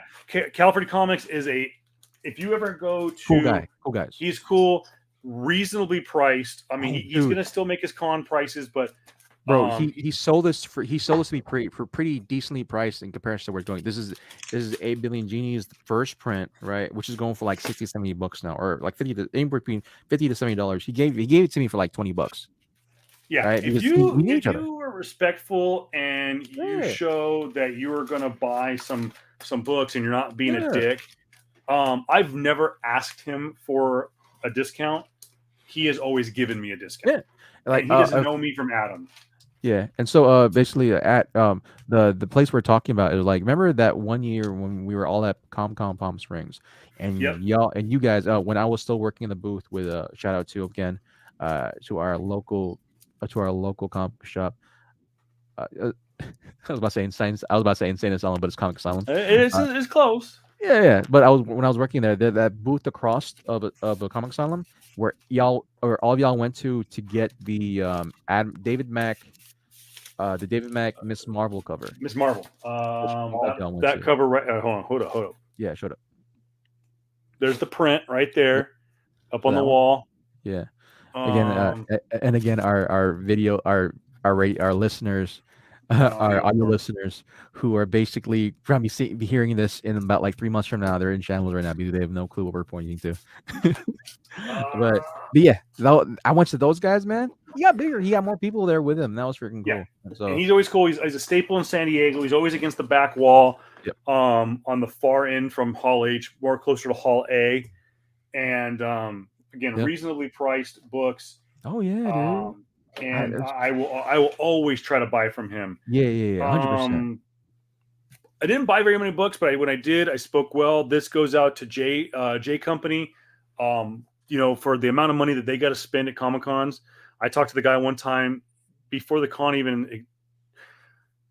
San Diego Comic Con 2016 or 20, I think it was 2017. He told me that he starts off the convention that year. He automatically starts in the hole $20,000 because of how much it cost him per spot. And he's usually on an end cap. He's scaled it back. He's only got 2 spots in San Diego. He only had 1 at WonderCon, but he always has he's always willing to make a deal. Even on a Friday, got me with this one, paid cash, and gave me a pretty good deal. I'm not going to say how much, but he gave me a good deal, even though valued at 15. worth it because it's Sia Olam. I love her work, and I'm looking forward to her appearing. I was not the only one. You were not the only one, JR, that fell victim to the KRS Comics curse. Yeah. Got me a Warren Lau Batman number 50 Yep. with the Catwoman, the iconic Catwoman wedding dress. And of course, my girl, I love her, Natalie Saunders, That's right. doing a Harley Quinn justice as always. Did you buy 3 or just 2? Just 2. I did. I wanted to go back and I wanted that Power Girl, and sold out, bro. It. It's sold out. It's sold out. Oh, I know. I just looked. Went back to California Comics on Sunday. Again, shout out to California Comics. Got this one, Thor, God of Thunder. Did not get this signed by Jason Aaron. Regret it. And then, of course, I've always loved the pinup style. I love the what do they call them? Profile.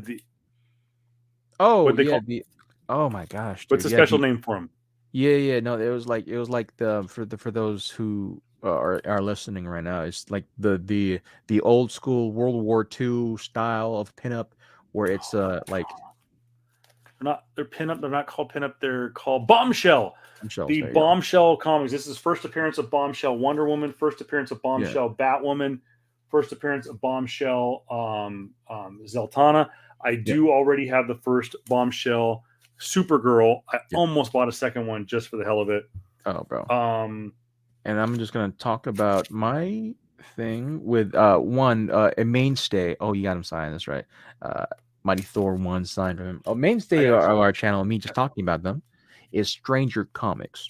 Now, we Canis, Atner, a lot of our friend group, they have been a considerable fan, as well as like just long time, just going to the booth and just buying whatever the hell they have. Right? Yeah. Great people. Seb's awesome. He is one of the owners of the company. I think is the owner of the company. But like, yeah, Stranger Comics, great place. I bought their exclusive of, I forgot the name of this. Is like, it's not Niobe. It's another mainstay, but the Virgin variant of it. The artist, I forgot her name. She was there that Sunday. I'm gonna butcher her name. I apologize. I'm not gonna butcher her name, but the artist of this particular one who does all of the art styles of it, of most of Stranger Comics art, prints as well as covers. Those are sexy covers. That's a great cover. Yeah, dude. Oh my gosh, bro, that was awesome. As well as I got prints from them. Love it. Seb gave me this. Oh my gosh. He's freaking awesome. And so I will say this, shout out to Coy Turnbull. We did not go back to his booth on Sunday like we promised we would. He had a beautiful, like an African warrior princess print. We thought it was actually from Koye. Huh? Oh, no, go ahead. No, it was at Coy Turnbull's booth. Shout out to Coy. Nice guy, shows you all the utmost respect. Makes you believe that he remembers you. Coy, you're not fooling anybody. I know you don't remember me. By the way, Coy, if you're listening, yes, I did have that Black Panther poster. I have it at home. It's in my bag. I'm going to eventually put it up. But he's got some great artwork. He had a beautiful cover, non-comic book related. It just looked like a Koye in like a dress garb. And it was a beautiful picture. Even my wife she's like, oh, we should have gone back and got it. Yeah. But some more, Jason Aaron, by the way, cool dude, sat there talking shop, talking wrestling while he's at, don't forget, this weekend, WrestleMania 39 at SoFi Stadium. I will be there for night 1. Wow. Looking forward to seeing the Usos taking on Sami Zayn and Kevin Owens. Also, possibly seeing. Is that storyline done already? Oh, they still have the straps, dude. Huh? The Usos are still the champs. No, I thought the Sami Zayn, but like the Sammy's out. Oh yeah, Sammy and Kevin Owens on camera have been at a blood feud for years. It had gone away, but they got back together because Because Kevin, we're gonna talk not just we're not really gonna talk a lot of wrestling, but like the last time I tuned in, I thought freaking not Kevin, but Sammy was part of the Usos, but He was part of the bloodline. He got kicked out shortly after the Royal Rumble. mm, And so now they're trying to take on the Usos, and I thought it's yeah. a great storyline. But the main event on Sunday night is going to be Charlotte Flair versus Rhea Ripley. They are going to beat the ever living shit out of each other, and I'm going to love it. I'm Oh going to yeah, love 100%. every second of it. I 100%. will again. I will be in Anaheim, or I'm sorry, Bloodline storyline is far the It best. was, yeah, Um, it was. It was funny. If for though if for from my Pacific Islanders who know, yeah, Jay was kind of feeling a little oozy. We all know what that means. Uso. Absolutely beautiful cover. I don't know who did this cover, but I had to have Jason sign it.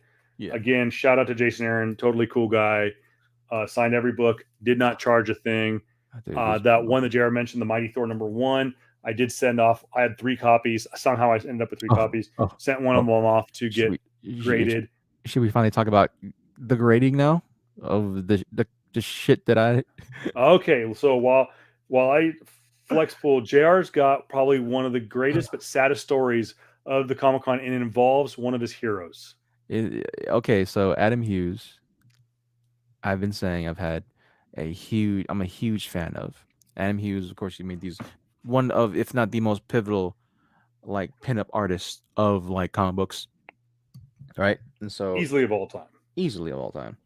So I brought my my Supergirl and the Legion of Superheroes 23 variant edition of that he did. That is graded at 9.8 to the convention, as well as I think a Captain Marvel 1 from like 2014, right? I think one of her first runs that he also did, not the reprint version that I forgot the other freaking that the Unknown Comics did, but the original was which came out in 96. I broke them. I uncased them, or CGC did. They when you go to CGC and you have an encased book, they can actually crack the book open for you, and it's for free. And so that was awesome. We went to see Adam.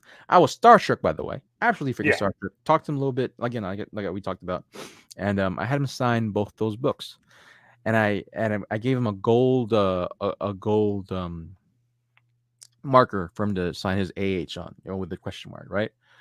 I got those books back, and we're slowly going. Cass is holding Supergirl, and I'm holding the Captain Marvel. We're slowly going back to CGC, right? And we're going through the process of me, finally, finally going back. And my Supergirl, I noticed, right? I was talking to the girl that was behind the counter for CGC. Amazing person, by the way. We talked shop a little bit. We talked about freaking BTS and K-pop, and so we're talking about it, and we're going through a thing. I noticed that on my Supergirl 23, which came back, which was originally a 9.8, I see two small indentations that I caught immediately. Like, oh snap, right? And she goes, "Oh, did you really see it?" Like, yeah, I see two of them right there. And Can's like, "Is it my fault?" I'm like, "It's not your fault." And she's like, "Yeah, we're gonna blame Adam. We're gonna blame Adam Hughes. Yeah, we'll blame him. It's fine, right?" And I said, "Go, it's fine, whatever. I'll pay for the pressing. It's okay, right?" And she goes, "Okay, well, how much do you think the book's valued at?" Like, "Oh, the last time I checked on eBay, I don't know, maybe like over eight, over." You think she's like, "Do you think it's over $600?" I go, "Probably." Goes, okay, then well, because it's over that amount, it has to be higher, right? So instead of paying the $39 or the $40, I think the 40 something for a signature series, it goes higher, right? And then okay, that's fine, and you have to pay shipping on that stuff. Well, okay, well, you know what? Let me also get the pressing. Well, because it's a higher value book, we gotta see how much it is now. And it went from like a 15 or whatever, right, to like $90 for a pressing. I go, what? Oh, like, oh god, dude, that's a lot of money. Mm. I spent a lot of cash already, and then I just broke open this book already. Like, I don't know what to do. And yes, it's screw it. We'll do it, right? And Cass felt so bad that she thought she screwed up. Like, you know what? No, I'll pay for this one. Like, okay. And so I'm hoping it's in good hands. I mean, like, well, CGC is an awesome company, or at least the people that I've okay, I'll retract that. The people that I work with me put out this. at least for me, this level of confidence saying, no, we want to really help you out because you have the 9.8, because you have the 9.8, staple on it, right? We put in the back, the label, we put in the back of it, and we'll get it pressed. We'll do all that stuff. We'll handle it as much as we can. I said, cool. So yeah, Atner, when he said, "Did you crack your Supergirl?" And after all, yes, I did, homie. And I sent it out. I'm gonna put pictures up of me sending them out on my Instagram. Also on JR Comics 42. We'll also post a bunch of stuff on our main line Instagram. Yeah. But yeah, I wanted to do that book. I also wanted to crack open. I should point out too. I brought this book, prepped it, pulled it out of my collection, put it in my backpack to bring. Yeah. And Jason signed it. He goes, "Well, where do you want me to sign this?" Well, wherever. He's like, "Well, do you want me to avoid this signature?" And I go, "What signature?" I had no idea. I had gotten this book signed in 2019. If you don't recognize that signature, it's because you don't know her stamp that she has usually on her books. That is Jen Bartel that I got signed this book in WonderCon 2019 and had no idea. Wow. I'd forgotten that I'd gotten that book. So shout out to Jen. I doubt she's watching, but so also kind of take it back off that. I've also brought my Frizone cover of Dr. Aphra 7 Star Wars, right? Came back in 9.4. I'm like, oh man, it's gonna suck. But maybe I can crack it open and get it pressed and have her sign it. The runtime or the time needed, right, for Jenny Frizone was like an hour. Her lines was freaking hella long. I was never gonna make that. I waited about 15 minutes. Fuck you. Candace waited for like 45, bro. She was out there with her freaking with her what's called Dream Country from the Sandman series. The death cover that I fucking love that she did. And she was out there waiting for like 45 minutes. I wanted to break this open and have her sign it, but like the CGCs for her was also $20. Adam Hughes was $20. She was $20, and so that was like $60 of signatures, and then $40 or more each of having it signed by CGC, and then possibly getting pressed. And so you're looking at possibly just below $200. I think Atner told me I should have gotten this one graded. Oh yeah, possibly. But like I think also too, like now thinking about it, I probably would have spent over $200 because of just how much the Supergirl was going to be, man. But can we point out that Candace was very much a pusher this weekend? Because she also, left. She sent so many books out, dog. Some more Jenny Frizone. This is a shout out to my wife. She picked this one. She picked all the Poison Ivy, as she said, "quote I think I have a thing for Poison Ivy now." Mm-hmm. But this one I got a lot of compliments on. Oddly enough, hardly anybody in line saw this one or knew about this one. I'm like, this is a recent book. This is 2023 right here. Yeah. Cannot argue with Jenny's run of Wonder Woman back, I think like 2017. It's what really put her on the map. How much money do you spend on Jenny's? I spent 150 at her booth. Damn. That's for 2 prints. Yeah. And wait. Show me that Fearless. How come you didn't send that in? The reason I didn't have it sent in is because I wanted to get all 4, and I only have 2 of the 4 right now. Isn't that the one? Isn't that the one that's like $150? Possibly. Wow. I don't know. Or is it the other one with 4 of them? I remember seeing a. I have 2. I have 2 of the books, and then I got this one signed. Yeah. Which I almost thought this was a Joshua Middleton cover. I thought too. This one. This is a great story. Oh. This is the infamous Poison Ivy book. This is Poison Ivy number 4. She spent a lot of time looking at her own work, and she told me that this book gave her so much anxiety because she drew Poison Ivy, then drew every single flower in black and white. And by the time she was done, she didn't want to finish this cover. She said it gave her so much anxiety because just look at the intricacies of this cover and the different flowers, and then had to ink them and whatnot, and then decide what color am I going to color them. So shout out to Jenny on this cover alone. Yeah. Yes, I did have her sign my Something Killing the Children. I couldn't decide if I wanted her to sign on the outside or on the actual cover. I chose to have it displayed.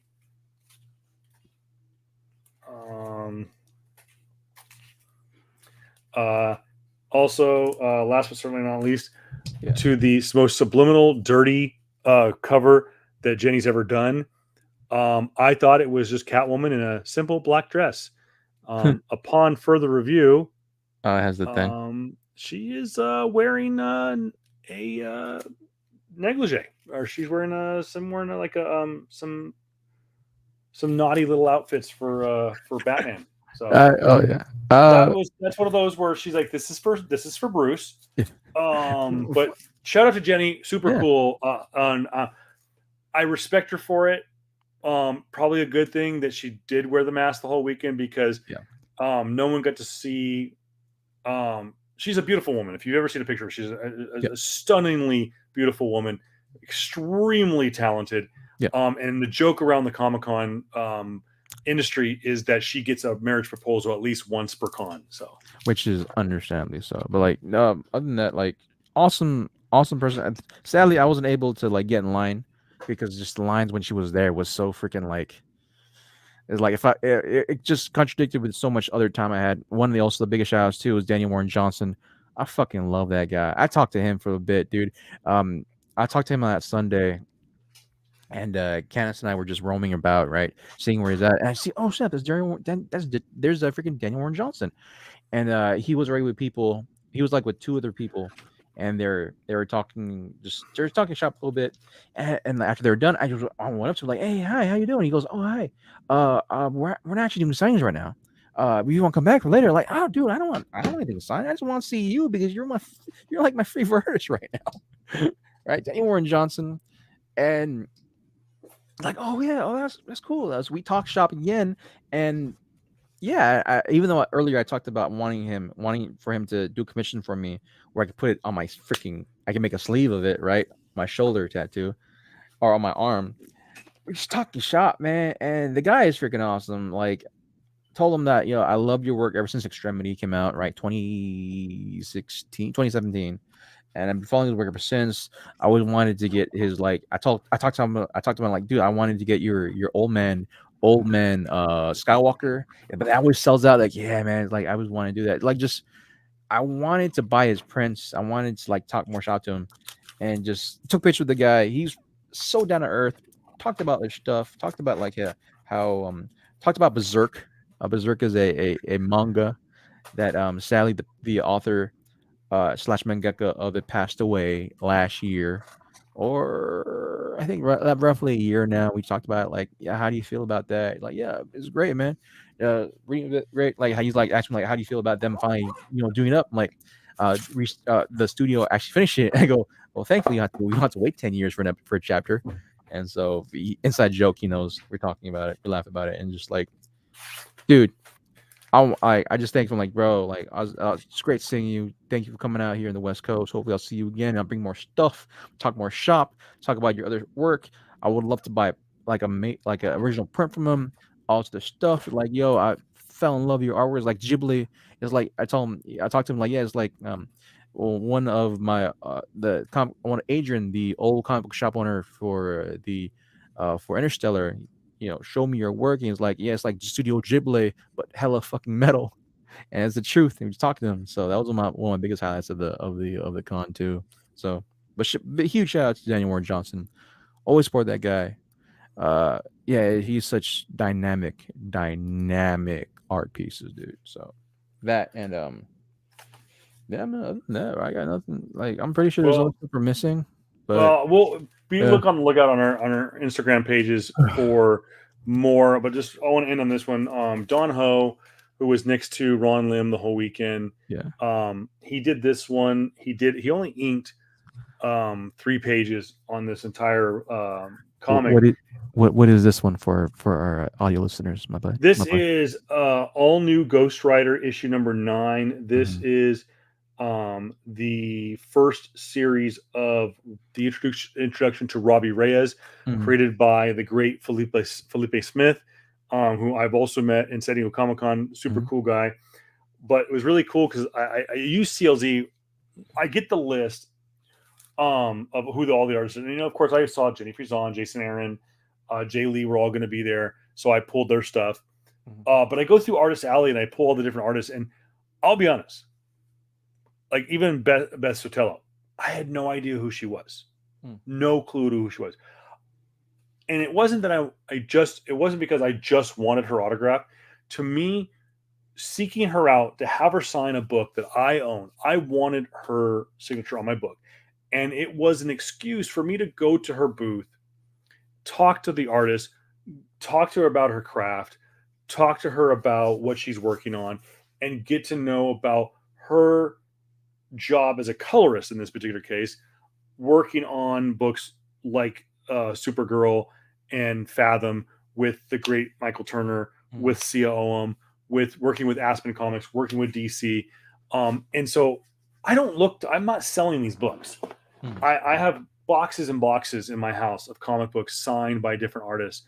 And I want to complete, and even JR, you mentioned it. It's like, we talked about my Action Comics 1000 and my Jim Lee variant of Batman number 50, where I have multiple signatures on the book, and it's just the story behind getting the autographs. And I'm like, oh, dude, I met Alex Sinclair at San Diego Comic Con and had a moment to talk to him about his artwork. Getting to meet Scott Williams and getting to talk about what him collaborating with Jim Lee for as long as he did. My interaction with Jim Lee, as iconic for me as it was, me having literally every book I owned that was done by Jim Lee, and he said, you have to pick 5. And of course, I don't pick the one book I should have fucking picked, which was Hush #1. Yeah.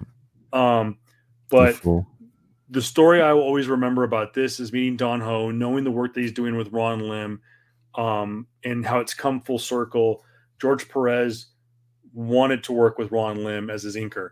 And now Ron Lim is drawing Thanos, he's drawing books, and now he's using Don Ho as his inker. And it's kind of like I said, it's come full circle. And Don having to flip through this book and him going, what the fuck did I do on this book? And his wife or whoever he was with going, oh, you did that one page with that chain. And he's like, oh, and he goes, right here, I did this one little square. And then he's like, I did this whole fucking page. And then he brought out, and he didn't even realize he had it. He had the 3 originals with him that weekend and had no clue that it was in one of his binders. It was a cool story. So just Don Ho, if I can afford it, come San Diego in July, I'm buying an original. I don't care. And you and him, I'm going to get a Ron Lim, Don Ho commission. Also, shout out to our boy. I would be remiss on this. I would be remiss if we did not give our shout out to our boy Ryan Kincaid, who is killing it right now, doing his own thing. With Persuasion, here is a book. I don't even think it's come out yet. Persuasion Volume 4 is, as he calls it, After Campbell. It's a cover swipe, of course, Amazing Spider-Man. We'll say homage. Homage. Yes. But there is, of course, a more risque version of this cover that I don't think J. Scott Campbell did with Mary Jane, but I was not allowed to buy it. My wife put her foot down on that one. Ah, dang it. You should show me, bro. What about it? But I had a great time talking with Ryan Kincaid, and he told me the stories about how he, for example, it respects the fact that there are kids at these conventions and could be walking by, and he doesn't need to see titties hanging out. But his wife, of all people, will go like, hell no, babe, this is what sells. And he'll start pulling, his wife will start pulling the nude covers out and putting them on display. She'll put some pasties over them. Yeah. But he goes, they were in Orlando last year, they had a con. So freaking Disney World, and she's pulling out freaking boobies, and they're flying off the shelf. I mean, just selling left and right. And she goes, "All right, babe, you're freaking making me money right now, but everyone's gonna be yelling at me because I got boobies hanging out." So, yeah. I mean, hey, you like. There is an intrinsic value, or there's an intrinsic understanding of value of knowing that, like, sex does sell. Yep. The female form is. But how I, cool was it yeah, that his wife was like slinging it, Sarah? yeah, that's what I'm saying. That's what I'm saying. Yeah, It's like women know the value of what they have on their hands, yeah. and hey, I get it. You flaunt it, you can sell it. We understand that. Just understand. The people around who you're selling it to, and so we get it. We understand. We get it. we get it. I know the hustle. Make your money, get the fuck out. As the best words of advice I ever heard, or some of the best words of advice I've ever heard came from freaking Conor McGregor.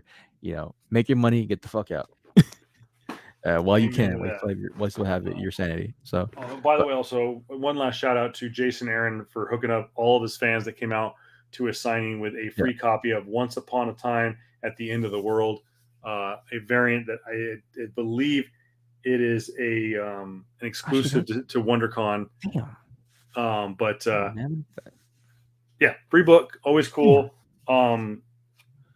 Really interesting interior work, and it'll be another one that I'm going to be giving a shot. Hey, I want to get that. I should have got that book.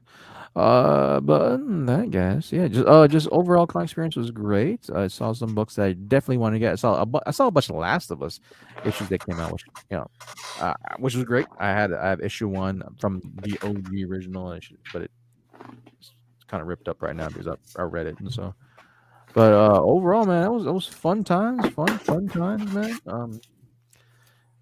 Oh, my Adam Hughes. Sorry, I just Oh realized. yeah.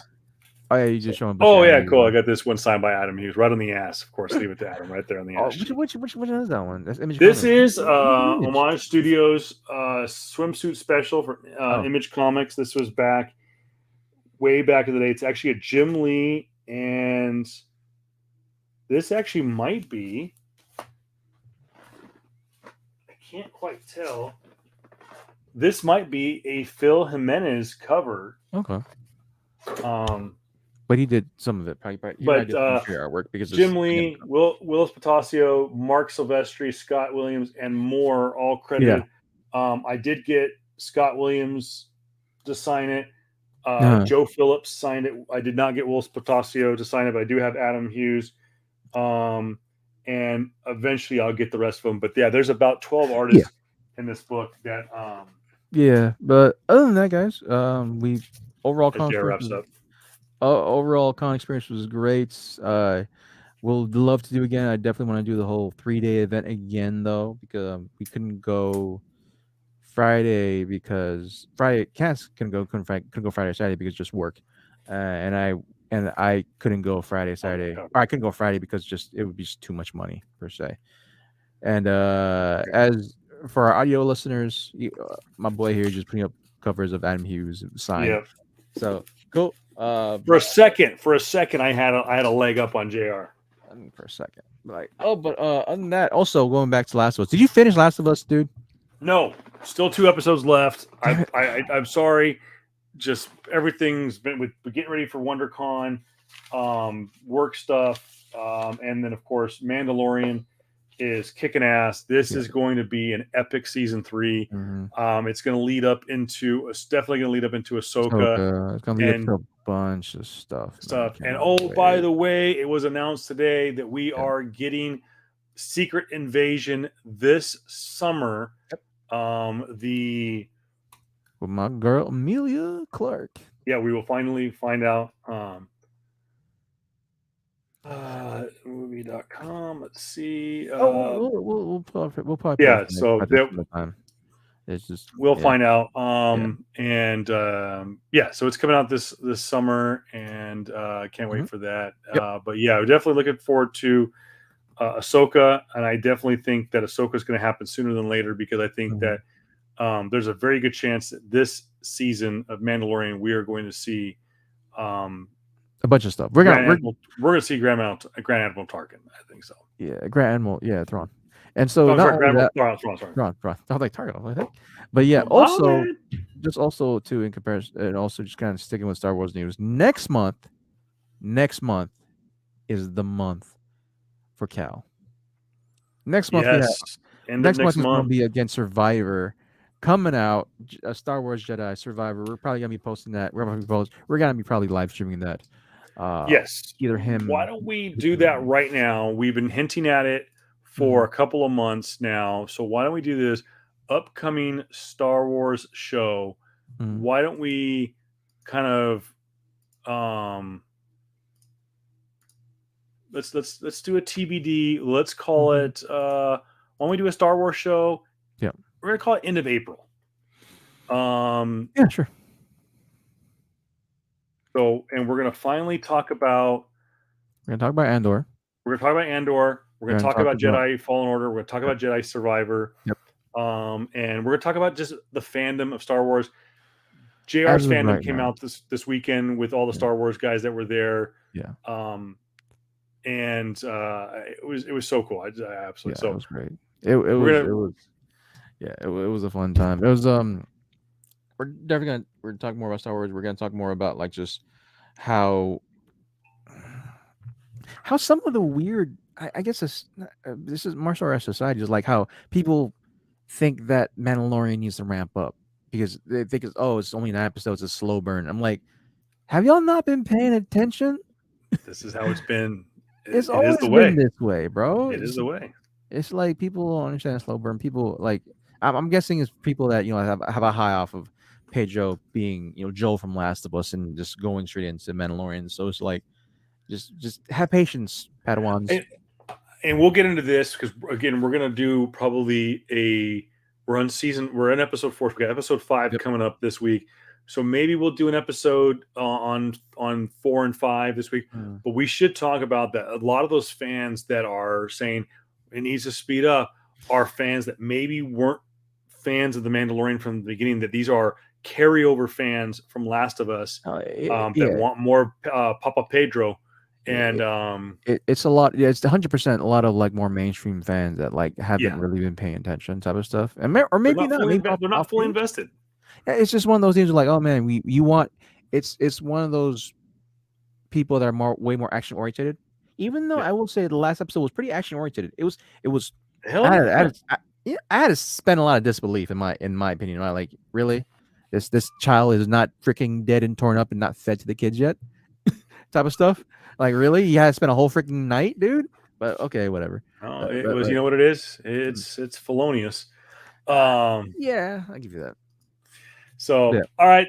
By the way, be on the lookout. He is Jared Kombakungan, also not Jared Comics 42 on all social. Well, and also that's me on Instagram. Follow the link on his profile for his eBay page, and of course at Voice of Reason 23 on all social media platforms. I will give you a review when I'm done of Best Sotelo's Grump when I'm done reading it, and amongst other things, I'm reading a few things. I'm going to be reading.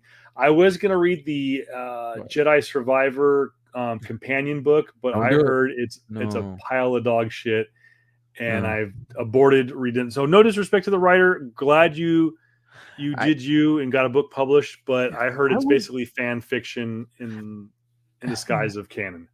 I would mainly just not read any of the companion books just for the sheer fact like it might possibly be like just spoilery in that sense of like the thing. The book is designed to fill the gaps between the events of Jedi Fallen Order and Jedi Survivor and tell stories that aren't necessarily going to be told in the game. But everything I've read said it reads like fan fiction. And I'm like, well, maybe because the author hasn't played the game yet. So you almost need to be able to tell a backstory. You need to tell the front story. And so maybe I'll read it. Maybe I won't. I don't know. But read the reviews. You make the decision on yourself. There is a Jedi Survivor book that's out now that tells the story between Fallen Order and Jedi. Yeah, most likely. If anything, I'll probably most likely read it after we finish the game. Yeah, probably a good idea. Yeah. So other than that, guys, that is definitely PS Comics I Love You's review / overview of WonderCon 2023. Just one last thing, too. Overall thoughts, my friend, about just overall thoughts. I would give WonderCon 2023 a. You know what? I'm going to give it an A-. I'm actually going to give it a good grade. Again, pluses. Line management was better. Security was great. quality of guests was great. Everyone Mhm. seemed to be in good mood. Yep. Negatives, prices on the food. No. Funko Uh-huh. and the lack of a lot of really big exclusives. Yeah. So 2024 is only looking up here for here, and we'll see what they Yeah. do in San Diego Comic-Con in July. So Yeah. for you, So it's about the same thing. I give it an A, just more so in the sense of like just like yeah, it felt very very fluid for the most part, right? It felt very like everything was well taken care of, well kept.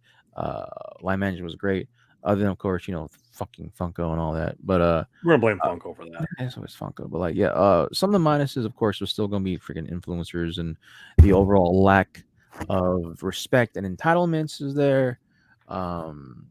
Also feelings of just like yeah, the absurd prices. If it's $20 for 2 pieces of chicken pizza, it's insane. And I will say it was been more low key, mainly because like in the last couple of years before the pandemic, we had a lot of like bigger names per se. I know that one year we had all of I forgot who came through WonderCon, but we had like a bunch of celebrities that came through. Well, yeah, WonderCon 2019 had bunch. Shazam, it Yeah. had Cloak and Dagger, it had Yeah, I think they even had Agents of Shield. I think so. That's the thing They I'm had thinking the about. Runaways. Yeah, and so like it wasn't as crazy hectic, right? But then again, this is post pandemic, so we'll see how Yeah, that so goes. we'll see what 2024. happens in 24. And like even Ryan Kincaid said that WonderCon is being advertised even to the artist Yeah. as more of the creators con, It's great. whereas San Diego is going to be more of the Hollywood convention, Mainstream the shit. mainstream convention. So Mhm. again, don't forget, we'll have this scrolling throughout the year. Con season has officially started. It kicked off with ECC, where JR Mhm. was at. It continues with C2E2 going on this weekend. Star Wars Celebration Europe in 2 weeks. Amazing Con at the end of the month. Mhm. Comic Con Revolution next month. San Diego Comic Con in July. And New York City Comic Con in October. Again, no D23 here in 2023. There is no DC fandom announced yet. And if there is a convention you want us to talk about and kind of review, Yep. let us know in the comments below. Again, he's Jared Kambakungan. I'm Kevin Pillow. Thank you for staying up. This was only supposed to be an hour, but we ended up saying fuck it and had a Yeah. good time. Mhm. Thanks for the run-in by Beth Sotelo. That was unadvertised. Thank you for Atner and everyone for following us, Mhm. including his alter ego on YouTube or on Twitch. Yep. Everyone else Well, listening, everyone else listening and just watching through all your sleeper accounts that you have here. So yeah. peace All right. out, guys. You guys have a great night. We will see you in Peace. broadcast. It's not gonna happen. It's gonna keep on doing it, right? I'm just gonna keep on talking.